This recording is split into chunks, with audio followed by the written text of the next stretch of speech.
live stream end. Get the thumbnail and all that stuff. It's already made, but we just gotta.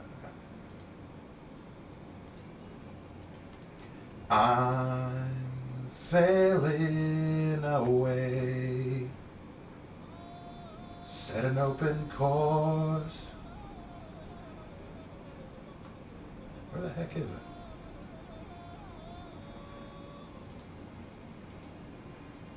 Oh, there it is. Thank goodness. I was about to freak out.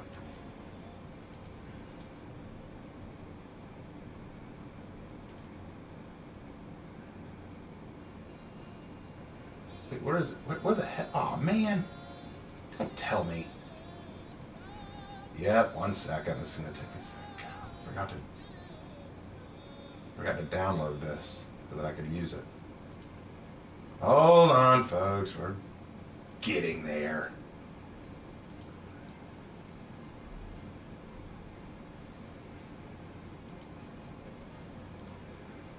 Okay, there we go. All right, set that up. For on Fridays. Save.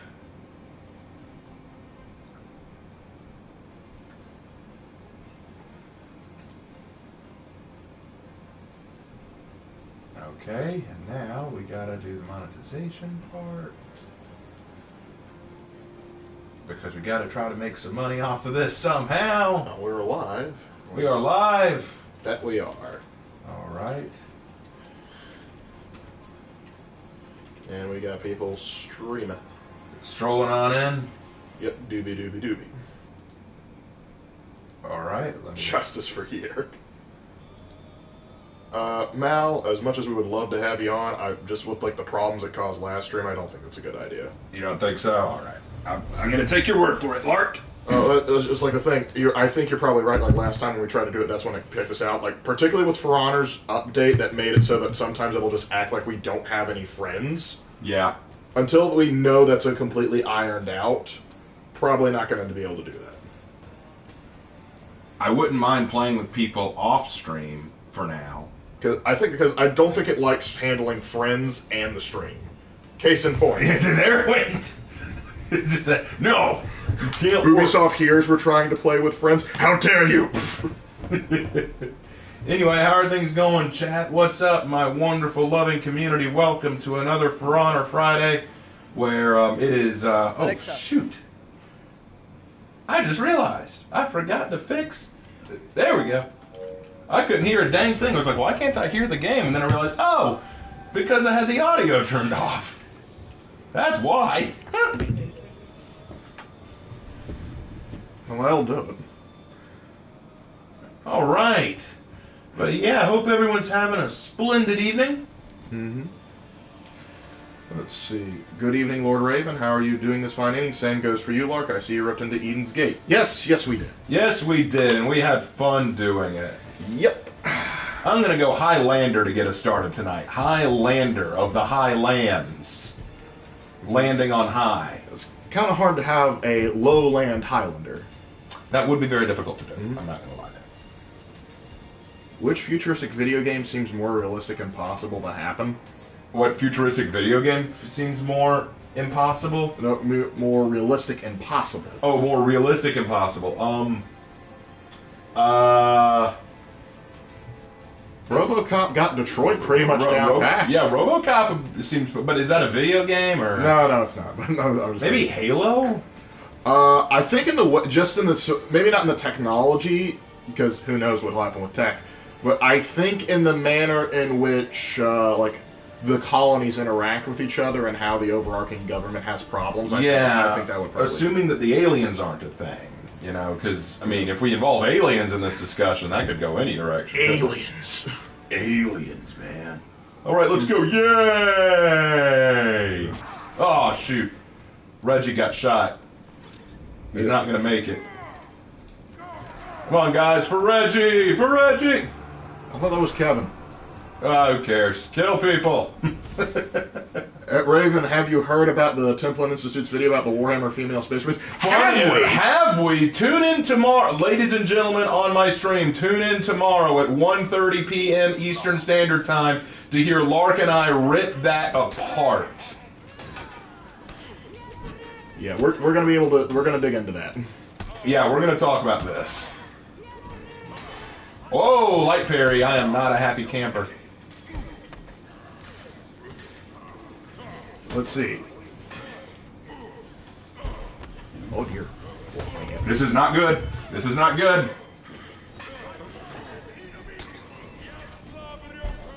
Get on your face!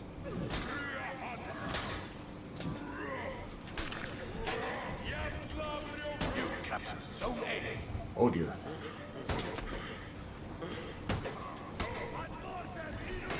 Oh, good parry. That was a clever feint. Yeah, he got us that time. Lawbringers have become horrifying. I have noticed that too. Yeah, Lawbringers have become... And all it took was like a slight change to his shove speed, really. Like, that was what got him. Oh, that one mime just dropped $5 saying, hey, need to make money. He says, okay, take mine. Why, thank you. Thank you so much. Thank you. I really appreciate that. Any donation is always appreciated. That means a lot to us. It allows us to keep doing what we do, and the more money I make on YouTube, the less time I have to spend doing my other jobs. And so I actually had a goal one day of being so that I didn't have to be dependent on other jobs. I could just do YouTube. I don't think that will ever be 100% possible, but it would be kind of cool. Mm-hmm. Okay. Oh, this is interesting. Well, Raven and Lark, I did some digging, and there were female Space Marines in 40K back in the day, 1988. Okay, so they've been out of the lore for a long time, then. You know, honestly, if he had just used that as his argumentation... Whoa! The dude can light parry. Holy crap. But is he parry the platypus? I think. You lost, Zone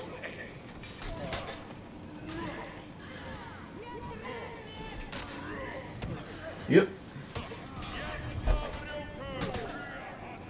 Did you hear that CBR made an article that claimed Lord of the Rings didn't age well? Oh my god! Most CBR articles don't age well. Yeah, most well. CBR articles are terrible. If there's a CBR article about Lord of the Rings not aging well, I'll probably respond to that too. But I don't want this channel to just turn into a response video channel. I'm going to be responding to 3 things just this weekend. I've responded to the fantasy video, and I'm about to respond to this Warhammer nonsense.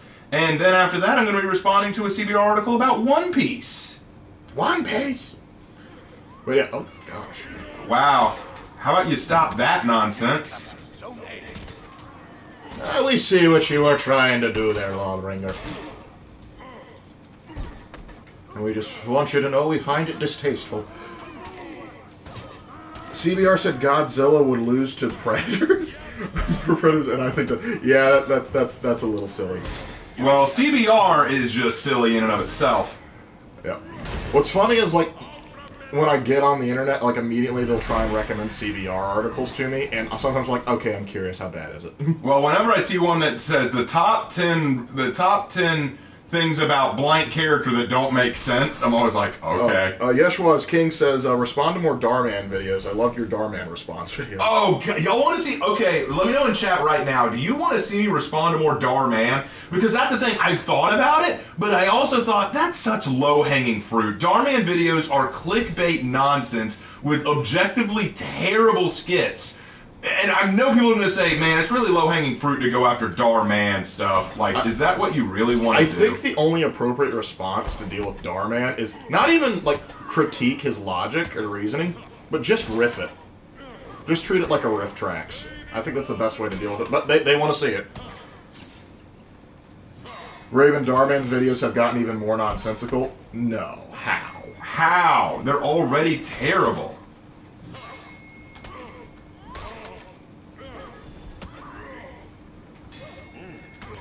I just can't. I don't know what it is. Okay, so here's my ultimate problem where I'm standing right now with For Honor gameplay. My lights, apparently, everyone can read them. I don't know what it is, but I have been, in the past several matches that I've played, my lights have been parried almost as if they were heavies. Just people just light parry, they just anticipate my lights. Now, that Peacekeeper never light parried, but her guard was always just there to stop my lights. And I'm like, what is wrong with my lights? Is there something I'm doing wrong? Like, how are my lights that easy to anticipate? I feel like they shouldn't be, because I have trouble anticipating lights. But for some reason, I just cannot land a light. Yeah, I've been there too. I want to land a light, but for some reason, I just cannot. And people are going to say, oh, well, you know, certain frame rates, I guess. Yeah, perhaps. Oh, God.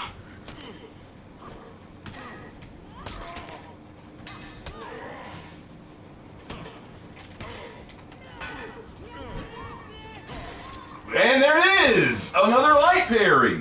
Jesus, what's the secret? What's the secret sauce? How do you do this? I believe it's ketchup mixed with a little something extra. Okay, from now on, I'm not going to throw another light. I'm going to do nothing but heavies. Let's see what happens. This next match, not next match, sorry, this next light, I'm just going to throw...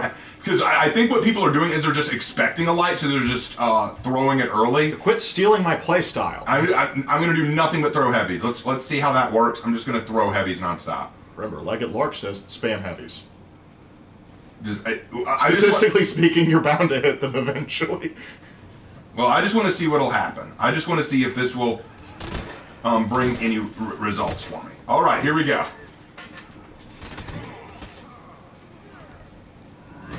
Okay, it didn't work.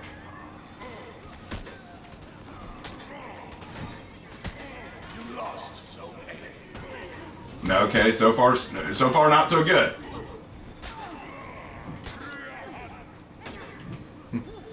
Did you guys hear what happened to Sniper Wolf? No, we have no idea. No, I don't follow Sniper Wolf that closely. Typically, if I hear about Sniper Wolf, it's because YouTube logged me out and it wants to show me something. And I'm just like, give me back my account, dagnabbit. Okay, the heavy spam did not work, folks. It did not work. It's all about just never quitting. Eventually, you'll get at least one kill. Well, I've gotten 3 kills. I've gotten some kills, but for some reason, they just always know when my lights are coming. That's what bothers me. I'm like, okay, here's the thing. When I play, if someone throws lights, I have trouble like, oh, shoot, that light was too fast. Oh, man, I didn't expect that light. Oh, man, I didn't see.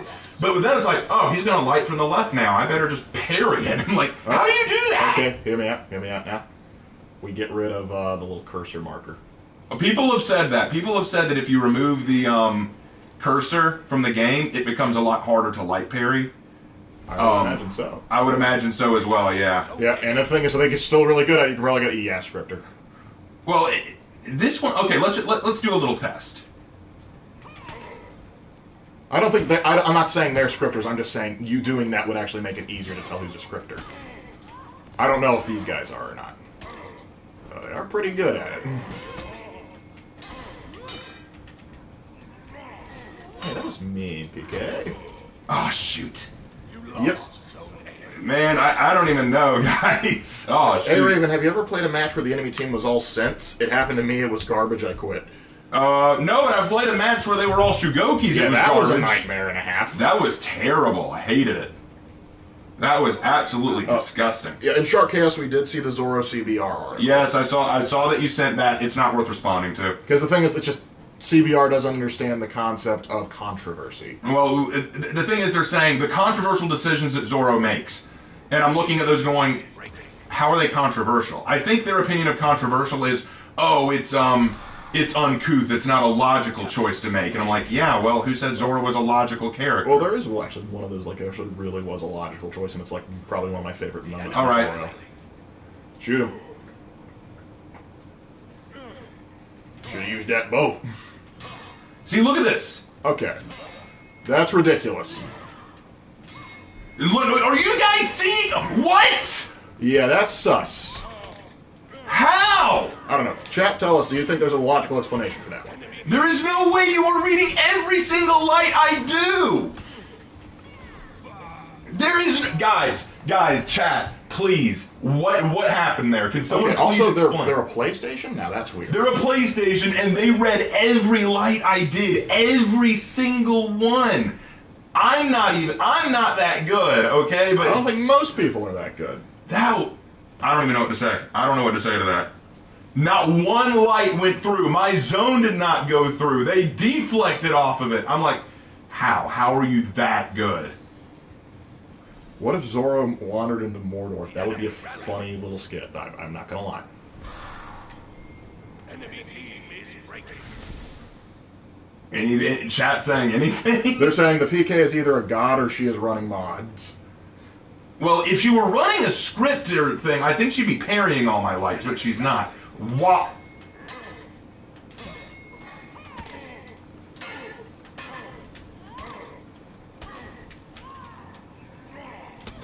There we go.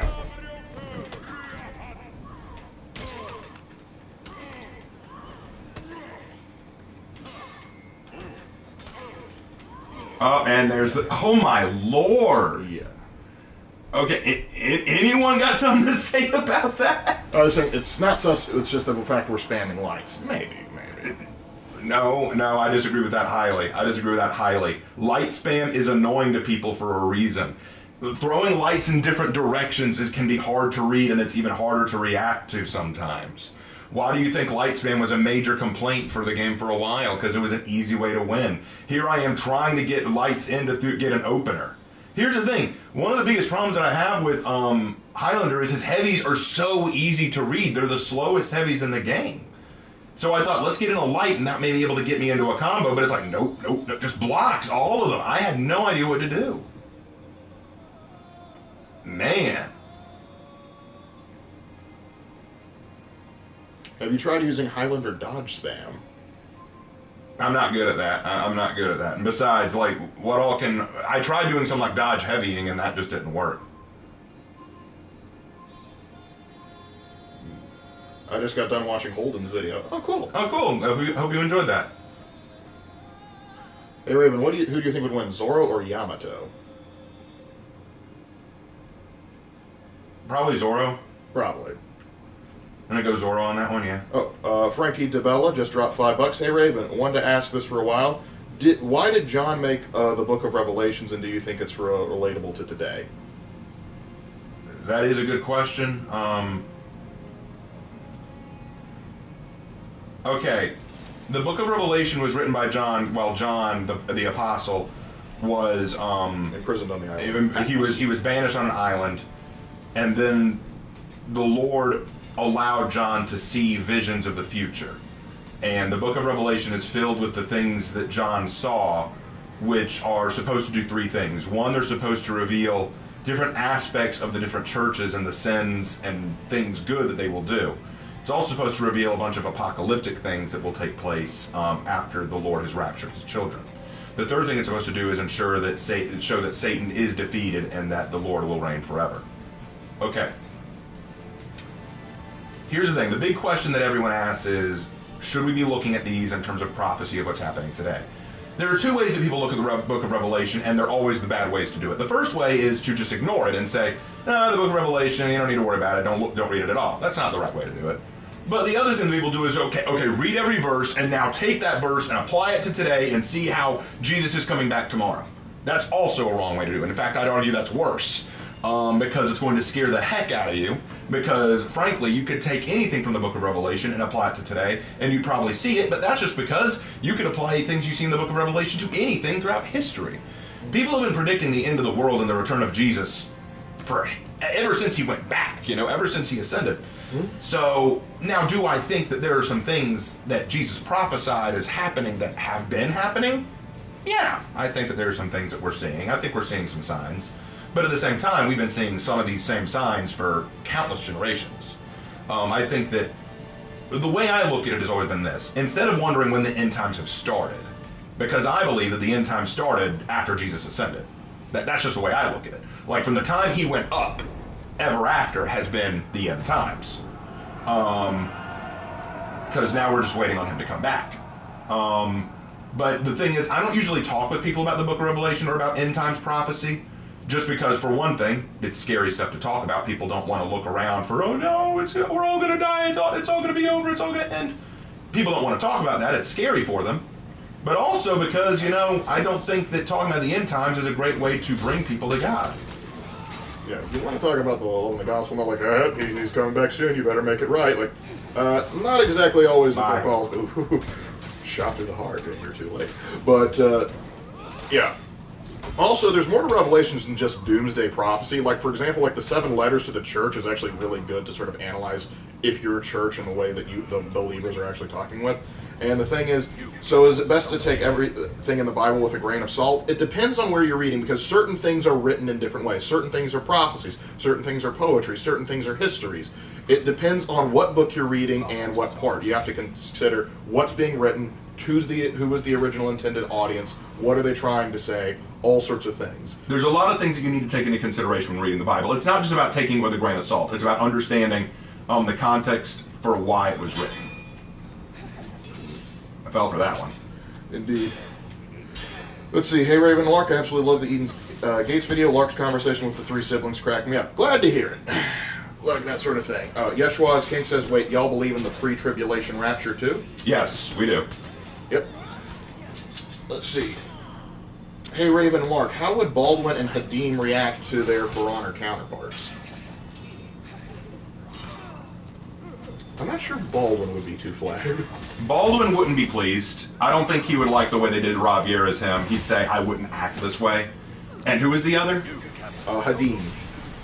Hadim. Hadim. Which one is Hadim? Yeah. Like which For Honor character is based off of Hadim? Yeah, run that one by me. Because I'm trying to remember which one of the For Honor characters or hero skins looks like Hadim. Yeah. Salah Hadim? You mean Salah Hadim? I don't think we have a character who's based on Salah Hadim. No, not yet. Not yet, at least. We might get one eventually.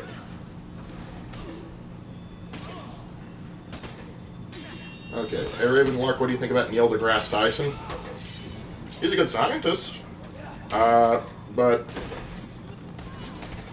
beyond that, I really don't pay too much to Neil deGrasse Tyson. I really don't care that much. I have no ill will towards him. I just don't know enough about him. All I know is that he makes people interested in science, and for that part, it's good. I know he has some other opinions that I don't necessarily agree with, but that's life. The kingdom Ravier destroyed. Oh! The kingdom Ravier destroyed? I don't know what city they're trying to base it off of. I don't know what... I mean, they said it's Arabia, but they didn't specify which country. I think it's just like your cookie cutter calephate. Maybe Baghdad. Actually, no, put that on a t-shirt. Cookie cutter calephate. Cookie cutter caliphate. I like that. I think like the Uma would like that. But I don't know who they're trying to base it off. Like what city they're trying to base it off of. Maybe they are basing it off of that, but they could base it off of just about anything. Like I could believe them basing it off of Antioch. They could base it off of Baghdad. They could base it off of Jerusalem, Damascus. They could base it off of a lot of stuff. I would need to see the city. I would need to see the city to really be sure. Mecca. I doubt it's Mecca. They wouldn't do that. It would not be Mecca. They would not be because the Muslim response to knowing that Mecca was destroyed in this world, they would not like that. They would not be happy campers.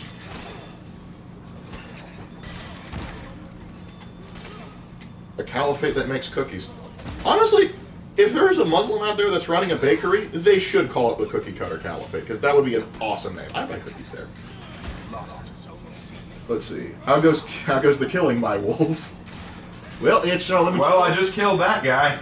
We thought there was a problem with the starter. Let me tell you, but now we don't know what the problem is. That's the issue here. It's probably a mix of different cities, maybe stuff from Prince of Persia, but perhaps. Why would they be mad at Mecca? Mecca is the holiest city in Islam. There's 3 holy cities in Islam, well, at least pretty big ones. Mecca, which is the holiest because that's where Muhammad's from. That's also where the Kaaba is. Medina, which is where Muhammad, after he was exiled from Mecca for a time, that's where he traveled to and spread his following. And then there's Jerusalem because of the Dome of the Rock. Right. So, keep in mind that Mecca is you have to take a pilgrimage to Mecca.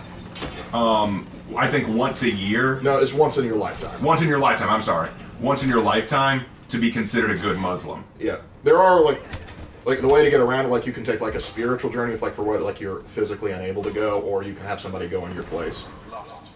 Mecha Godzilla, different thing entirely. Yeah, very different. Just see Godzilla with a little turban on, holding a Quran. But yeah, to be truthfully honest with you guys, and forgive me for this, Lark. I've been doing when y'all were saying that you would like to see me possibly bring back the Crusader series, I started to pull out my old Crusader books, read some of my newer Crusader stuff, and really do some research onto the Crusader history. And the results, I'm not gonna lie, I will not make friends with what I found out. So I found a lot of information that hold on, I'm in a tight spot. Wouldn't suit the PC narrative. But yes, Yeshua is king. I know you redacted the comment, but yes, we are both very much aware. You captured Zone C. But yeah, we are aware of the pagan roots of the Kaaba. Yes, we are. Yes. Legend of Siegfried is widely known in the U.S. because that would explain why I haven't heard anyone mention how it's the inspiration for Romuald's story. No, Sigveld, the Legend of Sigveld is not as commonly, not Sigveld, Siegfried. Sorry, I got Warhammer on the brain. But yeah, that's not as widely known. Anthony, that maybe we'll do a live stream or something like that to go into greater detail. But yeah, so if I do return to my Crusader series, I know it's going to hurt the channel. Yeah. I've got to really decide if that's something I want to do. Yeah. Because I'm going to piss off a lot of people. Yes, what this king says, my mom is a Muslim, please pray for her salvation, y'all. I will pray for her. Have you considered trying to show her some Act 17 stuff?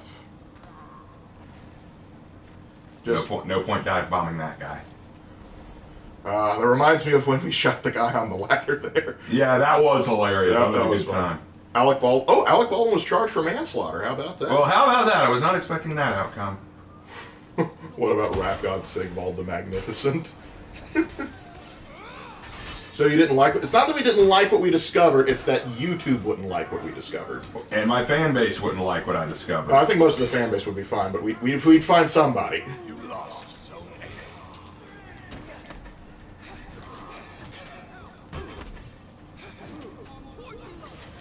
A. I think there are I think you can find some translations for it, depending on. I don't know what language your mother speaks, though.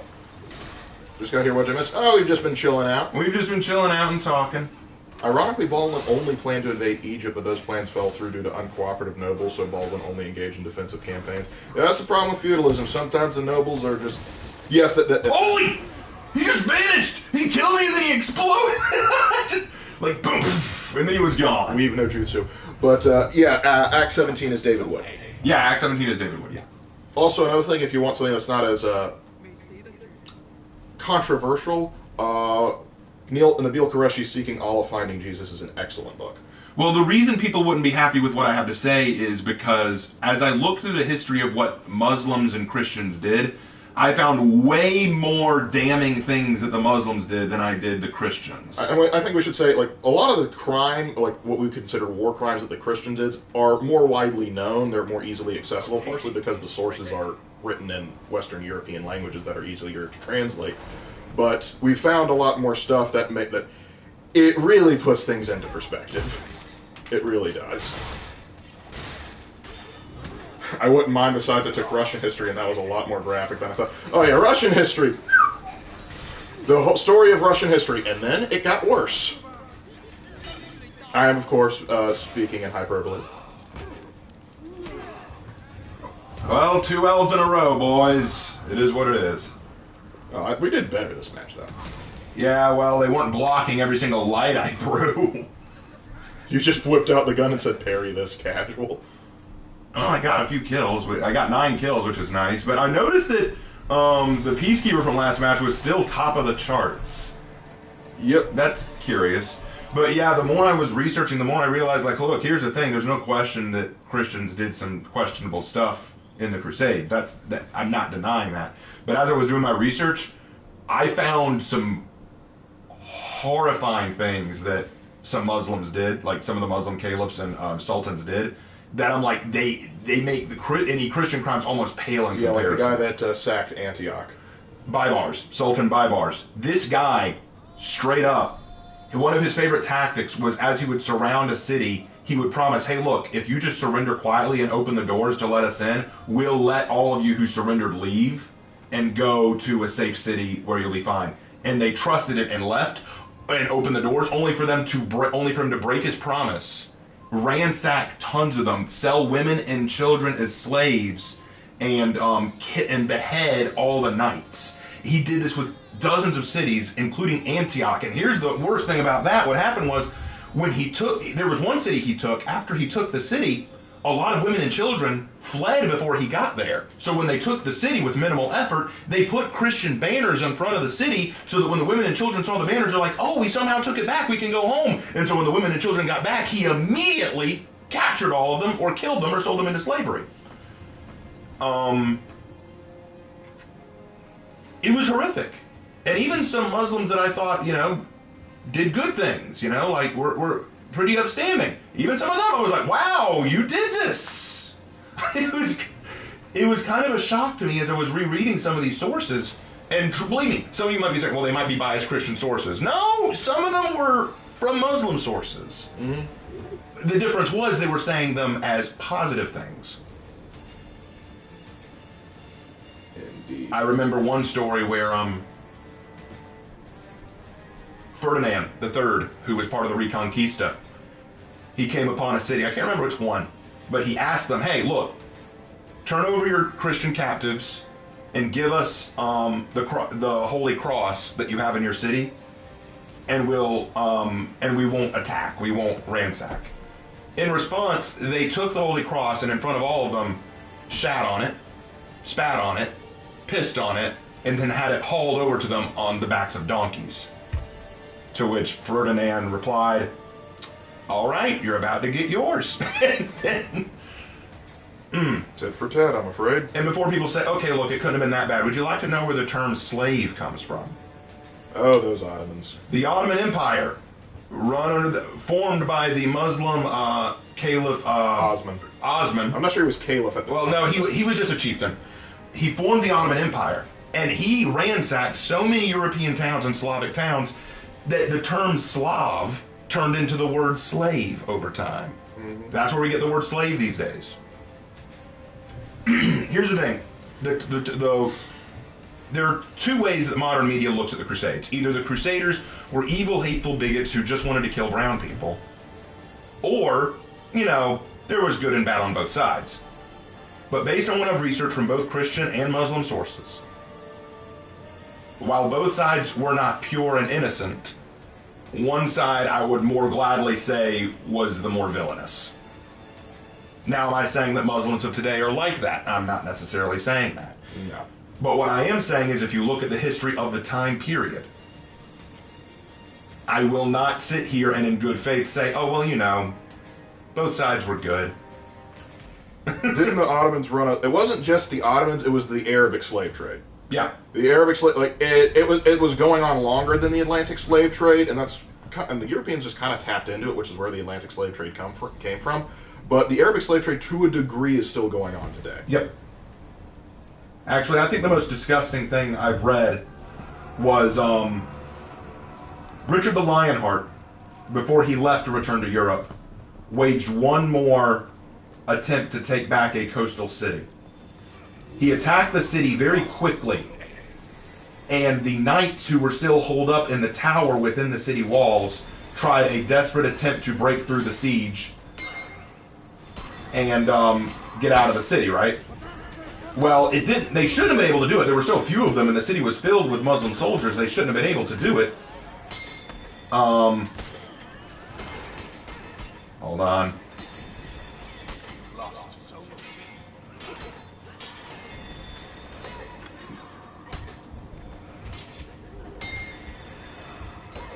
Crap.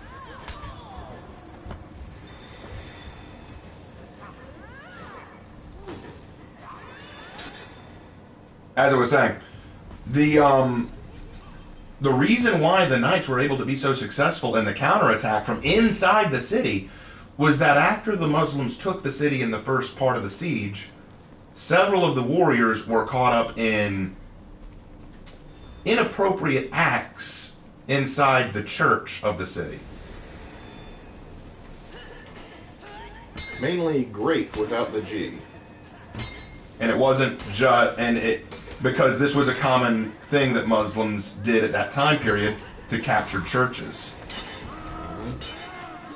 Like we said, having a series on this and going into all of it would probably get us definitely demonetized and a lot of hate. Didn't the Ottoman Empire... Yeah, the Ottoman Empire lasted till World War I. But the Ottoman Empire, World War I, did not look quite like it itself at its height. I don't know what's wrong with me tonight. I'm just not doing well. It happens. Well, 2 L's in a row and probably going to go for a third.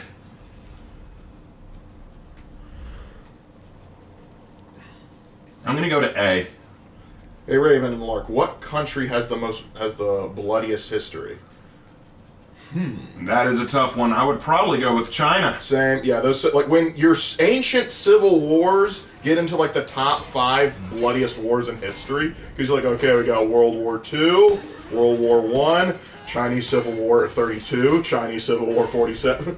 Yeah, it's just a little crazy. If Law Daddies is a custodes, is a warden of the Imperium Militarum, or if Law Daddy is a custodes, that would mean Warden would probably be a Space Marine. Probably. Which would make the minions probably PDF troopers. Astra Militarum. That's why there's the joke, Astra Milla, what? You're in the guard, son. Astra Milla, what? You're in the guard. There's actually a great picture of Clint Eastwood in like a 19th century military officer's uniform, something like you'd see in like the Mexican-American War. And he goes like, and it just has that under Astra Milla, you're in the guards. Tiananmen Square. Oh yeah, the Wall of Guns. The Wall of Guns. Hold on. Never get involved in a land war in Asia. You're dang right. I never make a bet with a Sicilian while death is on the line. This guy's very happy. Let's see if I can use that. I just want one Perry the Platypus. Is that too much to ask? You capture Zone C. Mongols are the exception. They are.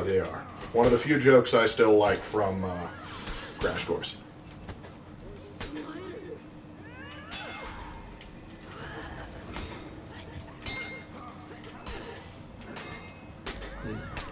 Parrying is satisfying. Well, you can do it right, yeah.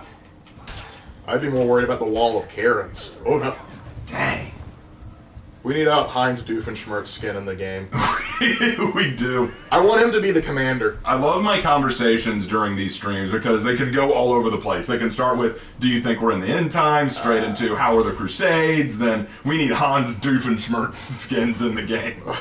Shark Chaos, like, while you were on a spicy topic, here's another one. Yep. What do we think of climate change? I'll take this one. Okay, go ahead, Lark. You take it. We think it's real, but we think the media greatly overblows it. And so, I'd be more concerned about it if the people that were trying to get us to, like, change our lives actually followed their own advice. Like, hey, man, you should try getting a CO2 emission-free car or something like that. And I was like, when did you tell me this? Oh, I tweeted this out from my private gas-guzzling yacht. Yep. That's the thing. They're not as concerned about it as they do. It's a lot of virtue signaling. And, well, trust me, I want to take care of the environment, not just because I think the world's getting warmer in certain areas and colder in other areas. I think it's just I want to take care of the environment, kind of the same reason Teddy Roosevelt did, because I still want to be able to hunt stuff later on down the line. I want my children to be able to enjoy the great beauty of that is Earth.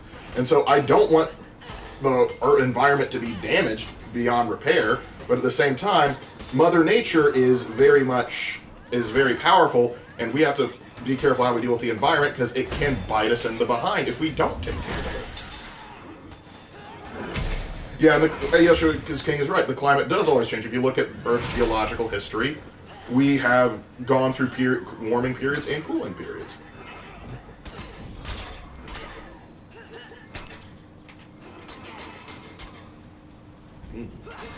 Whoa! No, thank you. I love my 2019 Mustang. We won't want to take that from you, Vlad. We know what happens when you get mad. You try and pitch to Vlad, just like, I have a steak with your name on it.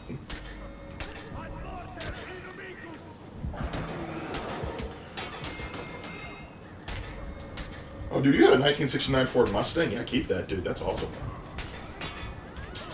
Thoughts on ESG scores? We have not given ESG enough time to... we don't really give that. What is ESG? Basically a rating on how woke you are, I believe. Oh, I don't give a dang what people think about me in terms of my wokeness. Yeah, correct us if we're wrong on that. If there's, like, more specifics to ESG, let us know. I couldn't care less. Iron Tiger Salamander could be dragons. What? I don't, like, genuinely, who gives a crap? Like, you'll never be woke enough. You'll never be woke enough.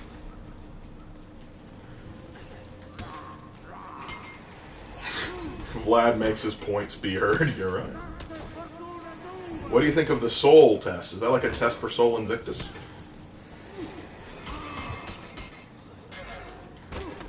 Alright. Kyoshi Samurai Jack Skin win. Or not Kyoshi, Kyoshin.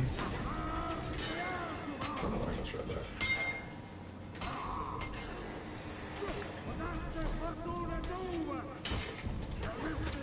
Damn it.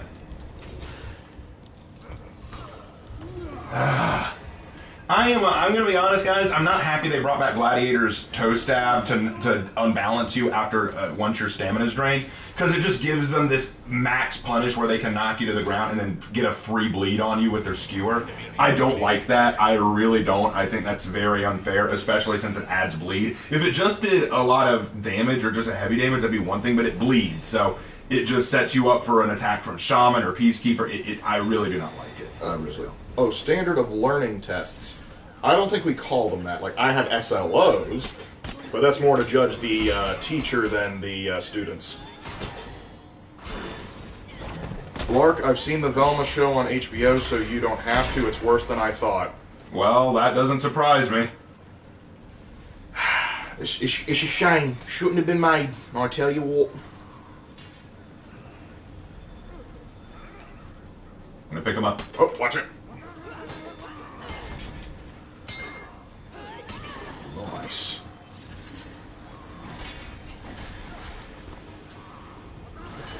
Chop, chop.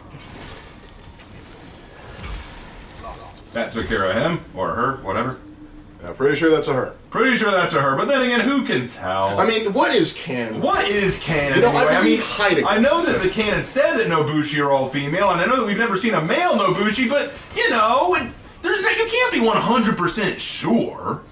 Even if you're 99% sure, in the world of fantasy, that 99 might as well be 0. Mm-hmm. A little clip of what you're going to get to expect from tomorrow's stream. Indeed. God, it's going to be bad. God, it's going to be bad. And you got your W. Yeah, we finally got a W, guys. Yeah! I wasn't useless. Woo! Corn or corn? I think you mean for corn. For corn! Watching paint dry has a better plot than the new Scooby-Doo show. You do have a good point. I have never seen paint dry that well. It's so fascinating. Hashtag Fred did nothing wrong. Hashtag Fred. Just everything about the new Hashtag free Fred. Everything about the new Scooby-Doo show just looks so cringe. You know what? I'll tell you what's really wrong with it. It is mean-spirited. Every joke feels like it was written by someone who felt slighted. It feels like every joke is an insult to someone or something. Whether it's an insult to the audience, whether it's an insult to popular kids, whether it's an insult to stoners, whether it's an insult to rich people, whether it's an insult to white people. Every joke feels like it is an insult to someone or something. And I'm like, do you have no joy in your heart? Are you that much of a crying wimp? Is this just your whole reality that you have to bitch and moan about everything? Let's bring in my own gladiator. If we're going to get our butt kicked by gladiators throughout the night, I better bring in my own. Just make it authentic then. Glad on glad violence. Glad on glad violence. It's got to stop. Who wins? The Roman viewing public. At least we got a Goki. He's a big boy. No. He has never touched Sea of Thieves. I've never touched Sea of Thieves. Don't have a lot of desire to. We have touched the Lake of Marketing Executives, though. Indeed. And I've touched the Ring of Eldons. Very unknown. Hey, Raven and Lark, what do you think of Charlie Chaplin? I have nothing against Charlie Chaplin. I liked him in The Dictator. Yeah. That was funny. What do you think of Sonic and Mario? Mario was kind of neat. Sonic, meanwhile, I would like him, except the community around Sonic kind of gives me the creeps. Like, here's the thing, I'm kind of like, oh, that's cool, it's a hedgehog who, you know, goes really fast and spins. He's got a little buddy, a little fox with two tails, and tails who can fly like a helicopter. Got a lot of other anthropomorphic characters involved, and they're all fighting this dude named Robotnik, and one of them is a bat who I think a lot of furries really get too excited about. Nah, that's just all the characters in general, sadly. Yeah, I just kind of look at it and I go, there actually used to be this joke that if you typed in your name and went on and typed your name into Google and wrote Sonic character, there would be a Sonic made character with your name. I didn't believe it, so I did. I typed it in. I was proven wrong. There is a Sonic character, or at least a designed character with my name, and I'm like, why? Why? The Sonic community kind of unnerves me a little bit. I'm kind of like, I feel how Flash gets feels about them. yeah, I'm kind of on the same realm. But at least I'll give Sonic this, and Flash gets. At least he didn't. He said, "I'm not a furry." Like, he'd rather be destroyed by the Black Templars than be associated with furries. I mean, I would too. Nah, you know what? I'm going to stand with him on that one. And if you're in my audience and you are a furry, you kind of expected this. Don't lie to yourself. I have seen comments from furries who are like, "Hey, we're not that Okay, yes, we are." Most of them are pretty self-aware. Rogue is nothing compared to absolute hellspawn that is Sally Acorns. I don't know what that is. Sly Cooper's community is worse. I don't think they're as large. Like, I haven't seen nearly as much weird fan art of Sly Cooper. Then again, characters. Sly Cooper's IP's been dead for almost a decade now, so... Thank you. Okay, Jedi, I won't ask. I'm just going to take your word for it. You're a trustworthy individual. What was that? About, he was saying, like, it's, like, at least that's not as bad as, like, this. And I was like, I don't know what that is. And he said, don't ask. And I said, I'm going to take your word for it. Raven, do you like Fallout? Crap, I died. At least I put up a fight. Do I like Fallout? Yeah, I like it fine. I mean, it's not my favorite franchise of all time, but I like it fine. It's creative. There are cool things about it. Yep. But guys, give me credit. I put up a fight and I even killed one. Mm-hmm. So yeah, I didn't go out like a bitch. Yep. Do you guys like The Legend of Zelda? Ironically, I've only played... I've never played a Legend of Zelda I've game. only played one. It was like the Four-Sword game, and I thought it was okay. Well, from what I've seen of like the newer ones, like Breath of the Wild, I thought I probably like that, but I don't own a Switch. I don't have any problem with it. Don't look up Spyro Girls on DeviantArt. Okay, Jedi, we won't. We won't. I don't even want to think about it. Ugh. Dragon Ball fans are bad too because they say Goku can get any character. I mean, you mean beat any character? That is fair. They do that a lot. But then again, a lot of superhero fans say no, my guy could beat anybody. Insert. How about Kingdom Come? I actually just downloaded it on PS4. I haven't touched it yet though.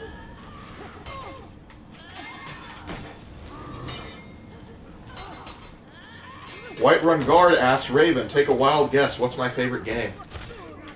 His name is... Time to prove a point. Ah, I see what you did. Oh. How are you? There he goes. Now he dies. But I'm gonna guess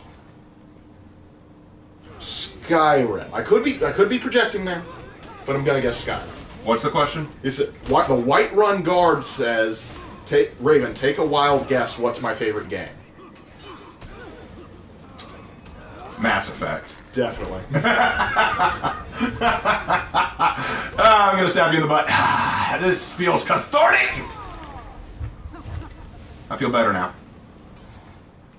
Are you feeling down? Maybe you need to shove a trident into a gladiator's face. Ass. That too. Not once did my trident meet his face. Oh, okay. I guess you wanted a rump roast then. Hello. Hello. Dale Expert just dropped $20 and said, hey! Appreciate that. Hey, Raven and Lark, have you seen the My Last Day anime? It's an anime short about Jesus carrying and getting nailed to the cross. Also, would you react to a YouTuber named Young Done Reborn? Well, first of all, thanks for the donation. I don't believe either of us have seen that anime in question. I've heard of it. No, I mean, we may have to look into it. But as far as reacting to Young Dawn, I Maybe. It depends on what he does. We won't rule it out, but we don't know. But we don't know who he is right off the bat. So unless, do you know who he is? I never heard of him. Yeah. So we don't want to say no, but at the same time, we don't know enough to confirm or deny. I don't think this is going to go well. I might be putting up a better fight, but I don't think this is going to go well. I'll be real honest. Well, after this, we can switch over to Breach. What time we? Yeah. By the time we're finished, it'll be past 9:30. So. Yeah. It might be a good idea to switch then. Yep. At least this way, no one ever said, "Why don't you ever play PvP?" I'm like, yeah.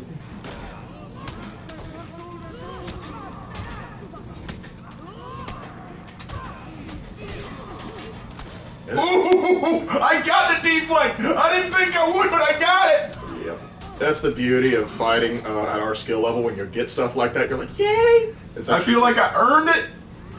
I picked up my boy! Are the Percy Jackson books any good? I've heard a lot of talk about the books since the new show adaptation was announced. Oh, they announced a new show adaptation? There's a show now? I remember the movie didn't do so hot. The first book was fine. I didn't read any of the others. I read the first 3. I thought they were okay, but of course... Don't trust it!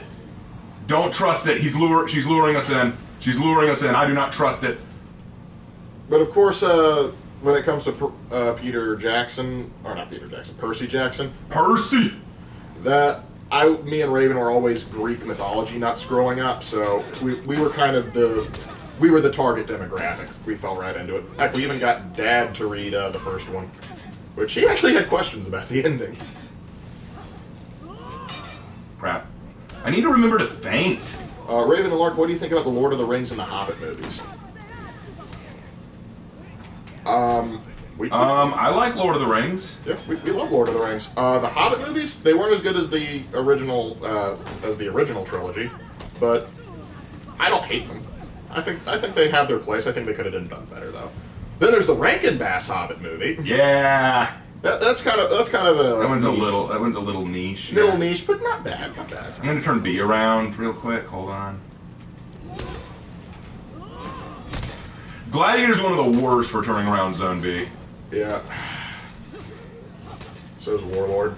Warlord's bad at it too. Eventually, one day we might get there. What do you guys think about Uncharted? I've only played one game. Yeah, you played Uncharted 4. You liked it, didn't you? Yeah, I liked it. I thought Nathan Drake was a fun personality. So, yeah, we like him. We're all for crazy treasure hunters with big personalities. Shaolin. Yeah, Raven, hear me out. Peacekeeper and Nightingale armor. That would actually be kind of sick. You have my attention. You have my attention. That sounds pretty cool. I'm going back to A, because I refuse to let us fall behind. Although it looks like we might lose C, that's not good. But if I take back A, that'll be good. And A is ours, going to help the Mountain Sea.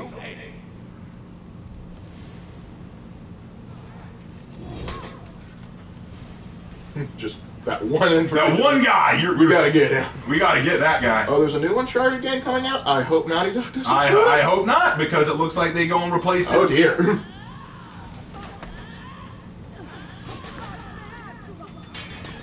None of that, sir.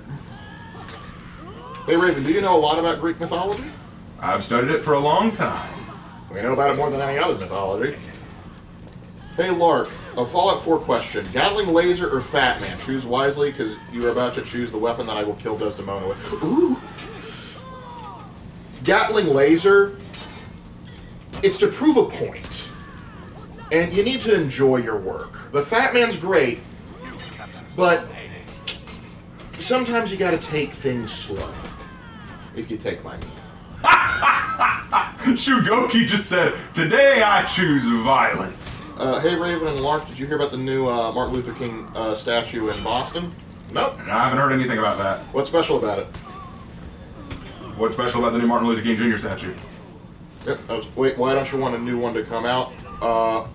Naughty Dog does they have made some poor decisions with some of their newer games. And well, the last game involved like them like doing the whole daughter being the new one thing. Like they were saying like, oh, we're gonna replace Nathan Drake with his daughter, which is gonna be way better.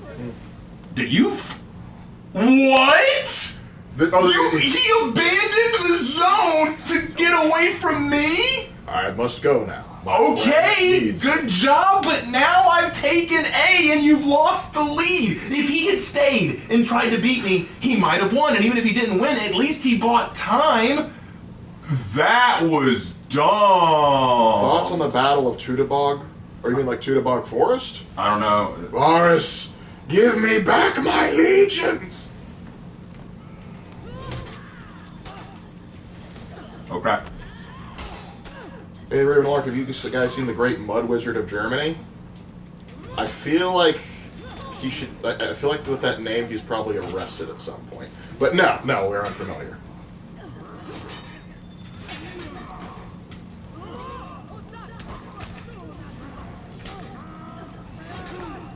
Yep, exactly. The Uncharted movie was bad. It's just a shame. Because honestly, the Uncharted... Like, the way the game is designed, it would lend itself to be made into a movie relatively well. And though I'm legitimately surprised, like, they should have gotten the guy that was in Firefly and Castle to play Nathan Drake. Like, he's designed for that role. Right, for sure. Yeah, man. I'm doing better so far, though. I'm doing better. And that's the thing that's important. Well, we've got A. Yeah, should I go and boost it, or should I try to go to C? The Great Mud Wizard defeated an entire legion of cops with mud. Oh. Interesting. Nurgle. Kind of. I also feel like that's a Beastman move. I don't know why you interrupted that, Chugoki. I was about to get my max punish. Thank you. Thank you, Goki. Alright, better go to C. Goki, stay there and boost A. Do not follow me. Do not follow me. Hey, Raven and Lark, have you seen the anime Vinland Saga? If so, what are your opinions on it? I've heard it. I've heard good things about it, but I've just never taken the time to sit down and watch it. Because, like, I got a buddy of mine that swears by it. Raven and Lark, your favorite Greek mythology story? Hey, give him a second to think that out. He's in the middle of something.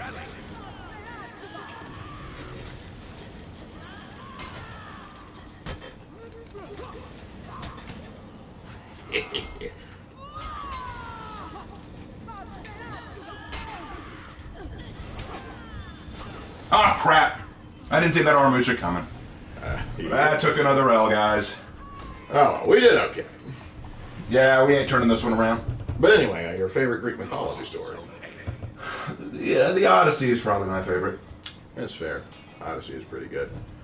Did you hear about the story with... This isn't from the chat, this is just me because I found this out this week. Did you hear about... you know the story of Oedipus, right? Yeah. You know about the blind prophet of Oedipus that talked to Oedipus, right? Yes. Do you know the original story with him? No. Oh, this one's wacky. I'm gonna tell it real quick because I find it hilarious. So this guy, I can't remember his name. It's like starts with a T, but he was chilling. He was just traveling outside of the mountains in the Peloponnese, and he just happens to find two snakes, doing what you do on the Discovery Channel. And so he thought it'd be funny to whack them with a stick. Hera, for whatever reason, took offense to this and thought to punish him by turning him into a chick. And so why? Because Hera's weird like that. It's Greek mythology. But so it's more on that later. So for like 7-10 years or so, he has to live life as a chick, and then eventually he's coming back on the same mountain, sees the same pair of snakes. Apparently, those snakes live a long time. Doing the same thing, and so he says, I'm just going to leave them alone this time. Yeah, good plan, dude. And then Hera says, finally you learned your lesson, so turns him back. And then, it gets better. Because remember, he's blind in Oedipus, but he doesn't start out that way. So as he's moseying along, Zeus and Hera are having an argument about who enjoys family making more. And so they go, we think the other one enjoys it more than the other. Like, because Zeus said women would enjoy it more. Hera says men enjoy it more. Yeah, I got it. And so they said, we're going to go to that one guy you turned into a chick for 7 years because he's the only one that would have a who would know. But unless he hasn't had sex while he was a girl. He confirmed he did.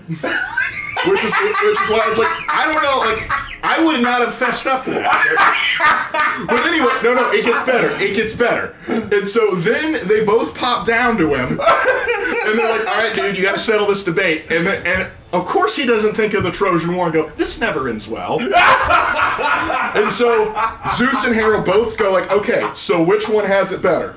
Which one has it better? And he says sort of a clever line to try and skate it, but he kind of sides more with Zeus.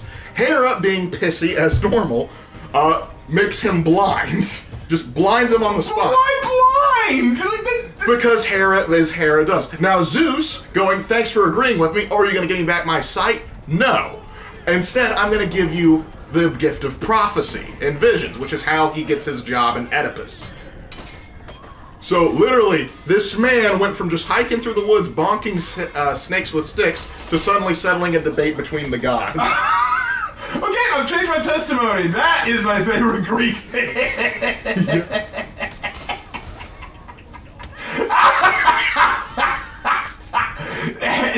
The punishments make no sense. No, they make no sense. Okay, so walks by, whacks two snakes doing the nasty. Hera just says, how dare you?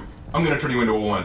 Turns him into a woman, walks by the same two snakes. I'm not going to touch them this time. You learned your lesson. What lesson was that? Not to bonk snakes doing the nasty? Turns him back into a man. Okay, I'm doing okay. Then Zeus and Hera show up. All right, you need to tell us who has more sex. Like, who enjoys sex more. And he's like, what makes you think I've had sex as a woman? And they're like, really? I can just see them. I can just see them going, are you Greek? Yes, you've done it. Okay. I like to think Zeus just raised his eyebrows up and down like Groucho Marx, like, we know. Like, we know. And then he goes, kind of going to say woman on that one? How dare you? Oh, no, she's going to make me a woman again. No, I'm going to make you blind. Like, what? Like, why? What does that have to do with anything? At least make the punishment fit the crime. Like, are you trying to pronounce Oedipus? I'm not going to pronounce it Oedipus, okay? We're not doing Oedipus. We're not that anal retentive. Yeah. We're not Greek. We're not here, and we're not going to argue about Heracles versus Hercules either. You know, I believe you mean Hercules. We are not that anal retentive. So either get over it or get over yourself. But that is hysterical. I've never heard that story. That is so funny. Just. It's a wacky story, and I remember just scrolling through the internet and said, hey, you want to hear the story? I was like, you know what? Yes, I do. And I was like, no. I went up to look it up, and sure enough, it was real. I was like, what? Like real Greek mythology story. I want to know how that story trans, like who made that story up. I want to know what possessed them to do that. I still think that's just hilarious. Like, turns into a woman, and then here's the thing. Okay, if I was randomly turned into a woman for whatever reason, you'd have to do a lot of convincing to convince me to even think about doing the nasty. Like, that's not the first thing that I would think of. Okay, obviously I'd be like, okay, like, this is a new experience, but I would not just say, all right, I'm going to experiment sexually. But remember, Greek mythology. And very seldom in Greek mythology do they make the most logical of choices. Like, if you see three goddesses trying to ask you for a beauty contest, say, pass. Don't do it. It don't end well. For nobody involved. But, let's see. God, that is funny. Okay, Captain Plush 46 says, hey, Raven, I'm currently a small For Honor YouTuber. Do you have any advice for growing? The key, I think I don't know exactly what made me grow the way I did.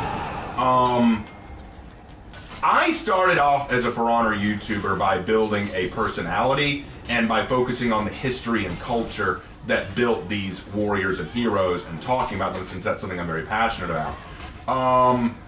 And that's what got me started. But I also developed a personality. Like, I tried to be unique. I tried to not be like the others. I'm not a great For Honor YouTube gamer. You saw that in the last few matches. I'm not great at the game, but I make up for that in personality and style of content and making different kinds of content. So what I would recommend doing is try to find a personality. Like, that's one thing. Definitely try to find a personality. Like, do something unique to you. Like, how you approach the game, different builds for how you do it. Maybe talk about something unique about For Honor that you don't see a lot of other people talking about, or if they are talking about it in a way that, Captain, why'd you do that? In a way that you think would be fun to do. But more importantly, just have fun with it. I did not approach For Honor expecting to be popular or expecting to make a lot of money off of it. I'm very fortunate and blessed to have gotten as far as I have. So, genuinely, I would just say, find your personality, find what you enjoy most about For Honor and what you enjoy most about creating content, and run with it. Make it something you're passionate about. And if you're passionate about it, then one of two things is going to happen. Either you're going to find a lot of other people who share that passion and are brought to you by it, or if you don't, you will always feel like you're having fun with it, which is even more important. I think that's a fair answer.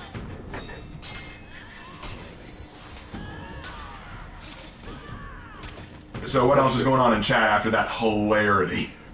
So they were going, like what drugs was the guy who made that? You know, it's a funny thing. It's a funny thing. One of the first anime that I remember seeing was Rama 1/2, which is a gender bender anime. And it was hilarious. I thought it was one of the funniest anime. And that was a big inspiration for me to write my story Metamorphosis, because I thought there's a lot of exploration you can do with like a gender bender scenario. I think that there is good opportunity to explore that and say, hey, how would a guy respond to this? How would a girl respond to this? Like, what changes need to happen? How would they view themselves? How would they view the world? Maybe they get to understand how other people. How would Cosmo and Wanda react to it? Like stuff like that. I think that there's a lot you could do there. So I genuinely wanted to try to explore some of that in Metamorphosis. What I didn't realize that it is a fetish for some people. There are some people. Yep, that's the problem with the internet. Post this, and then the fetishes come out for things that you didn't even think needed it. Like, I just found out apparently Sly Cooper has stuff for that. Well, apparently, no. What I was going to say was, apparently there's now a new gender bender anime out called Oshimai, I'm Now Your Sister. Oh, yeah, that's right. Where, it's brand new. It's only just recently, coming out. Like, I've only seen the first 2 episodes. But it is so controversial. It is incredibly controversial. The whole setup is that you've got this guy who, he's kind of this young adult NEET. He doesn't go outside. He's a shut-in. He doesn't have a job. He just spends all his time playing video games online, and he does nothing else other than that. He doesn't try to be productive. He's just kind of given up on life. One day he wakes up as a girl because his sister, his younger sister, turned him into a girl using a drug that she's created since she's a super genius, and he's now a middle school aged girl because she wants to try to rehabilitate him, to try to make him actually turn his life around. Now, watching it, I was like, okay, there are definitely some sus imagery in there, and there's some weird moments, no question, but in terms of just what it's trying to do, I thought, okay, that's clever, you know, he's having to come to grips with who he is and what he's meant to be, and there was actually a kind of a sad moment where near the end of the first episode, his sister is making him jog with her to get some exercise, and she's lamenting to herself, like, I was never a very good older brother. Growing up, you were always better than me, you always were the better athlete, always a straight A student. I could never live up to who you were and what you were able to do, and yet I was the older brother, so everyone expected me to do as good, if not better than you, and I felt so inadequate because I couldn't live up to who you were, and he says, maybe it's better that I'm the younger sister now because I was such a shitty older brother.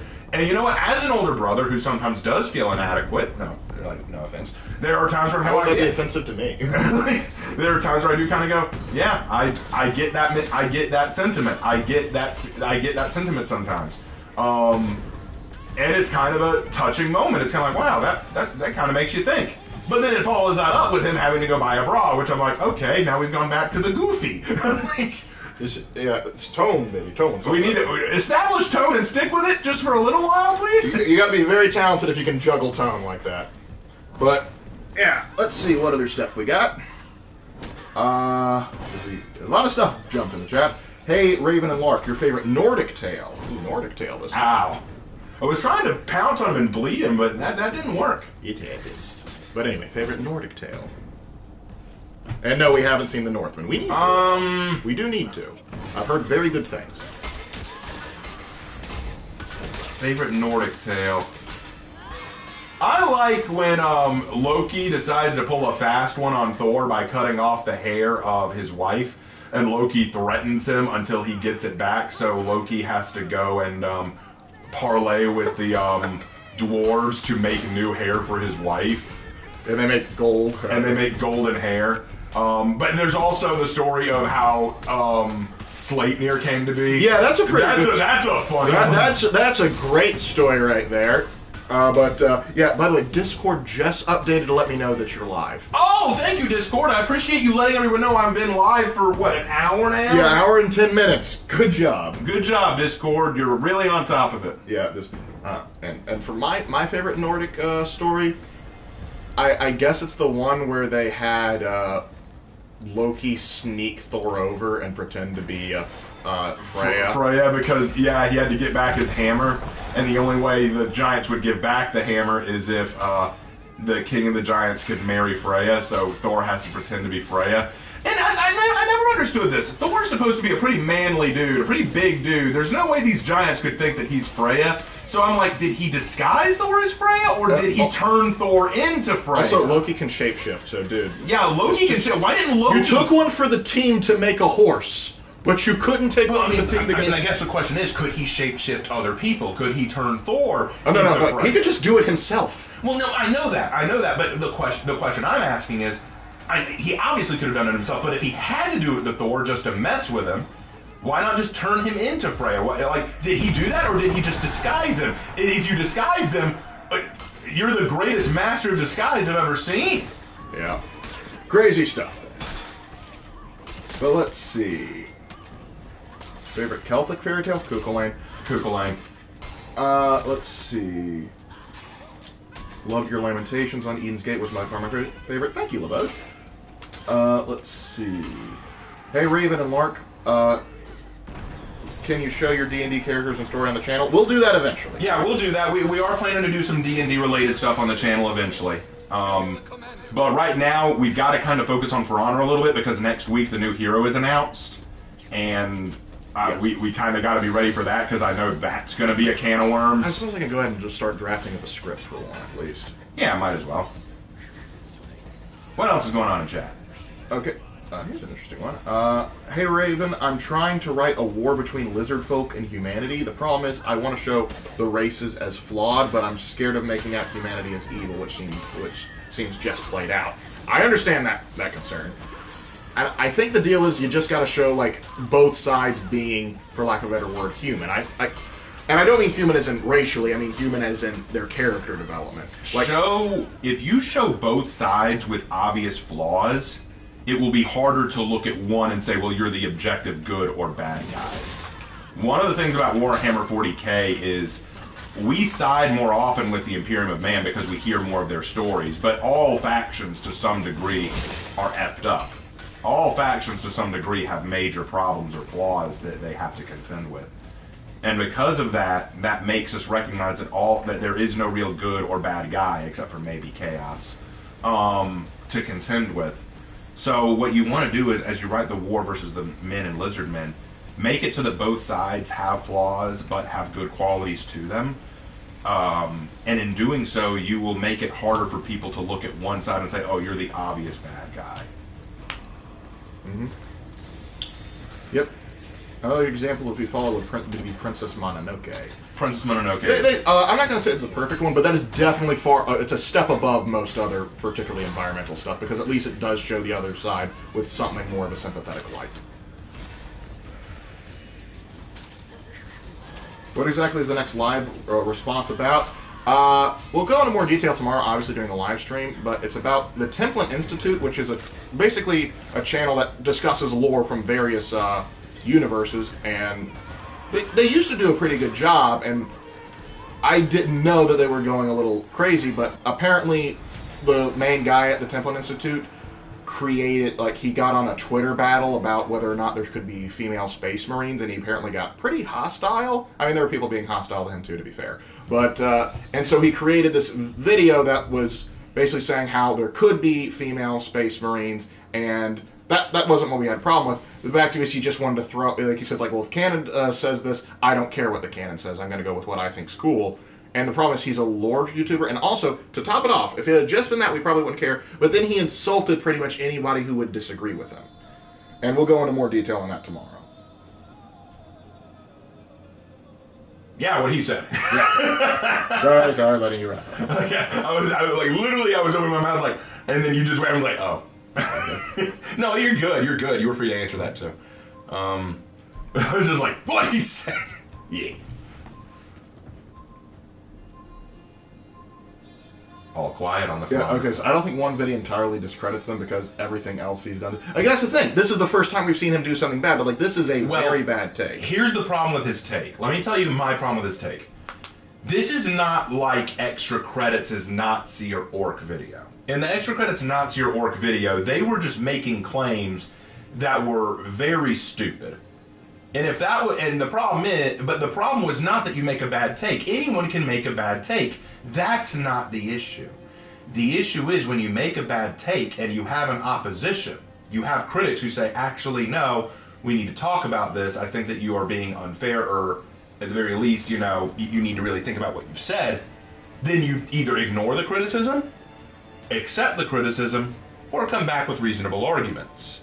Those are your three options. Ignore it, accept it, or debate it. He insulted. That's the issue. He is basically making a bad take and telling the critics you're misogynist for disagreeing. Now here's the thing. He opened his video, and we'll talk again, like Lark said, we'll talk about this tomorrow, but he opened his video by saying, here is the lore piece that everyone looks to when talking about whether or not there should or shouldn't be female Space Marines, and this piece of lore says that the Space Marine process requires males. His response to that was, and I quote, if you believe this completely, if you are totally bought into this and agree with it as gospel, then that's fine. The Imperium needs mindless working drones to keep the Imperium going. In other words, you're a drone who blindly follows what you're told if you believe this. And I'm like, way to insult people for respecting the lore. But then follows that up by saying, my headcanon, because he calls it that, my headcanon is just as valid as your headcanon. No, it's not, because you just said if we agree with the lore, we're mindless drones. So you clearly made a point about which one of our opinions is of a higher quality. Yours is. And then later in the video, he says, if you disagree with me, and you decide to unsubscribe as a result, you will not be missed. Pulled in extra credits right there too. So here's the thing, it is not what he said, it is how he behaved. And what was so funny is in the Twitter battle, he makes this statement about female Space Marines. Somebody comes to him in Twitter and says, I am a lore master when it comes to this franchise. I've studied it for a long time and based a lot of myself around it. I would love to schedule a live stream with you to discuss this and talk about why Space Marines are all male and no females. They not only denied doing the debate with him, but insulted him by saying, we have better things to do than to debate a self-professed lore master.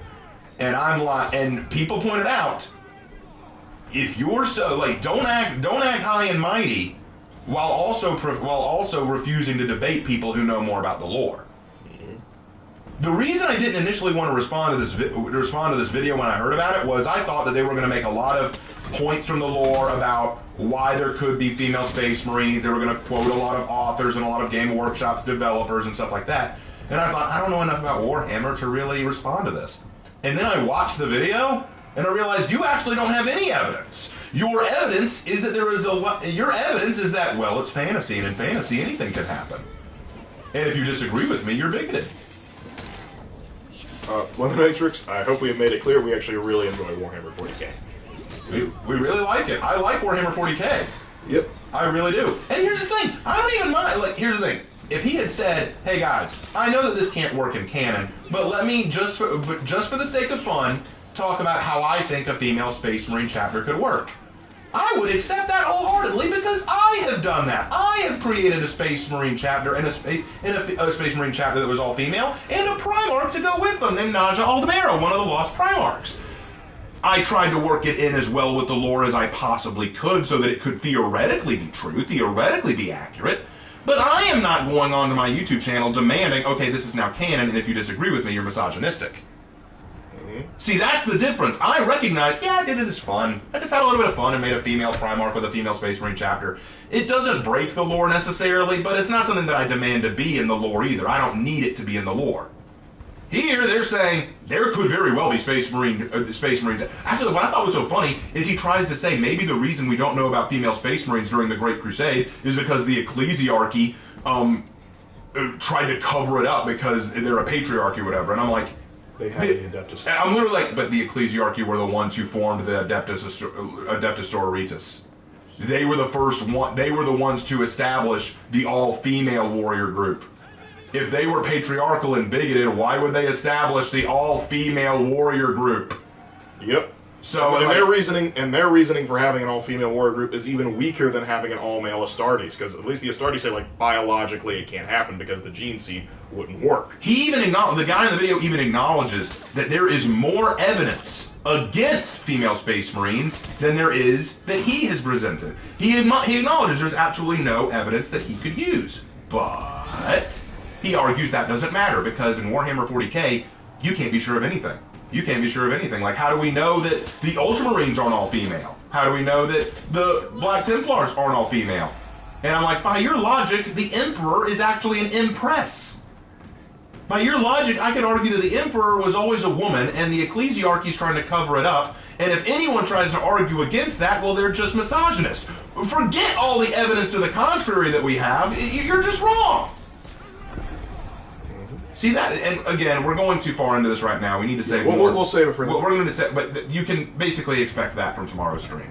Yep.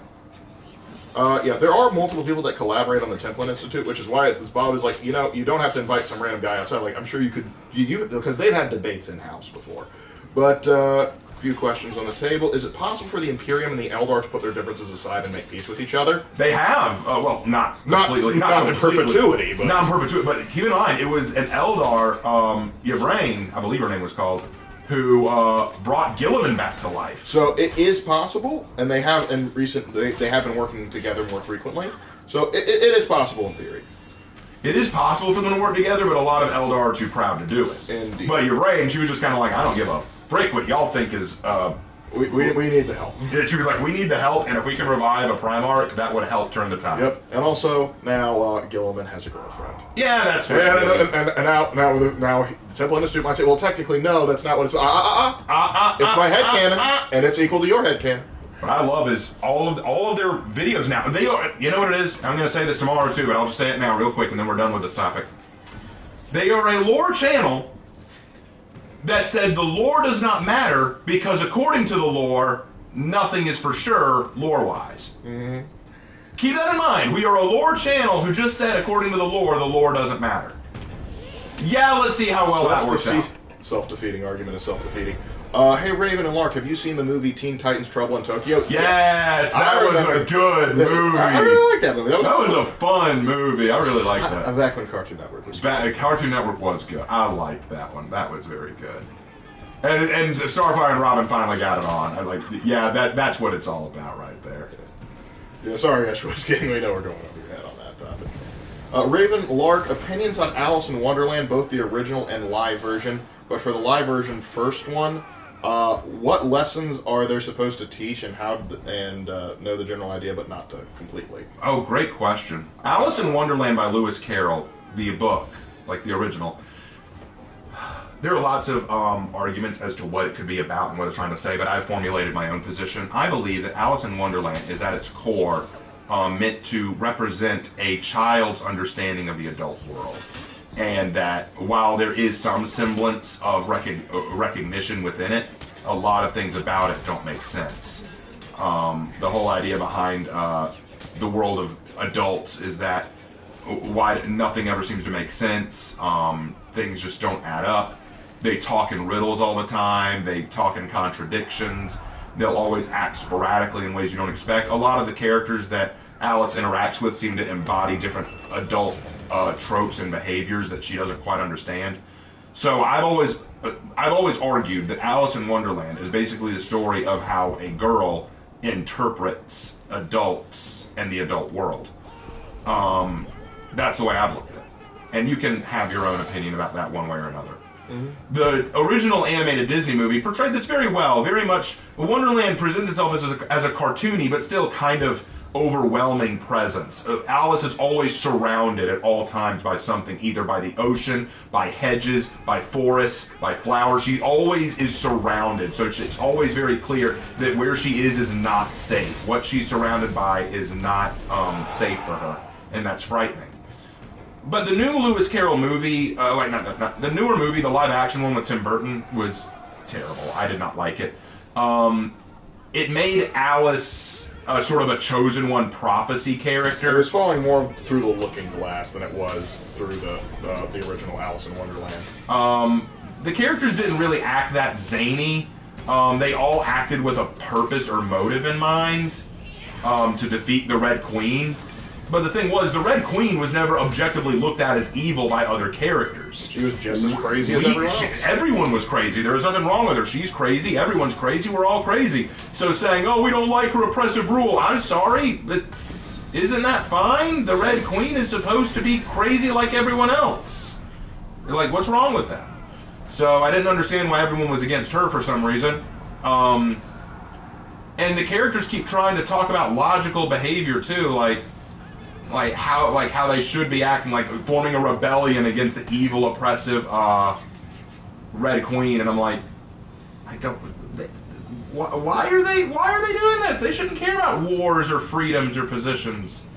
They should just care about being crazy, and as long as the Red Queen maintains her craziness, it shouldn't matter. And Alice herself was just a bland, nothing character. She had no reaction to anything. She was deadpan throughout the entire movie.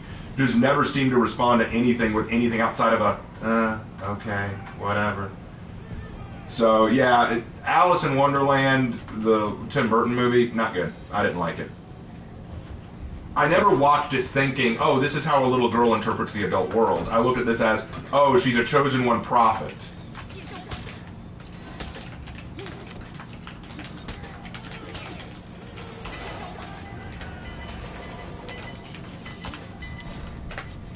Alright, let's see. Let's see. Hey, Raven and Lark, if you were both born into the Skyrim universe of Elder Scrolls World and took the place of General Tullius, how would you make the Imperial military better than it already is?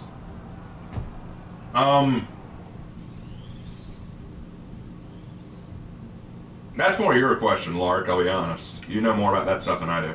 I would try and integrate magical units into the military. Like, we only see, like in Skyrim itself, we only see one battle mage, and that's at Helgen.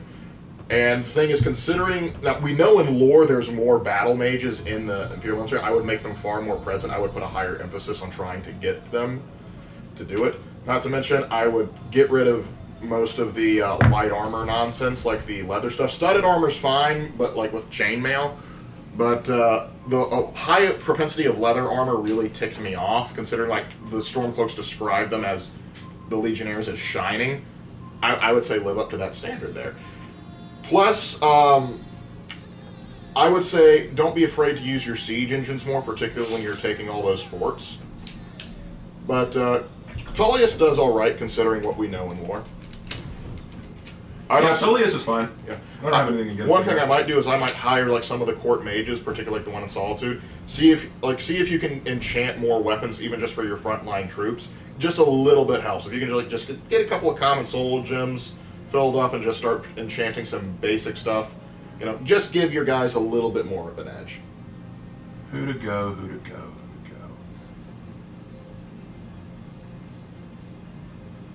Well, we've got a samurai and a Viking. I might as well go at night. Hey, Raven and Lark, what do you think of Big Jack Horner and the Puss in Boots: The Last Wish? I like the memes. Yeah, the memes are funny. I think I'll go with Blackbriar. I just like Blackbriar. No spoilers. Don't worry. We can't. No, I'm not going to spoil anything. I'm not going to spoil anything about Puss in Boots 2. Everything else, though, absolutely.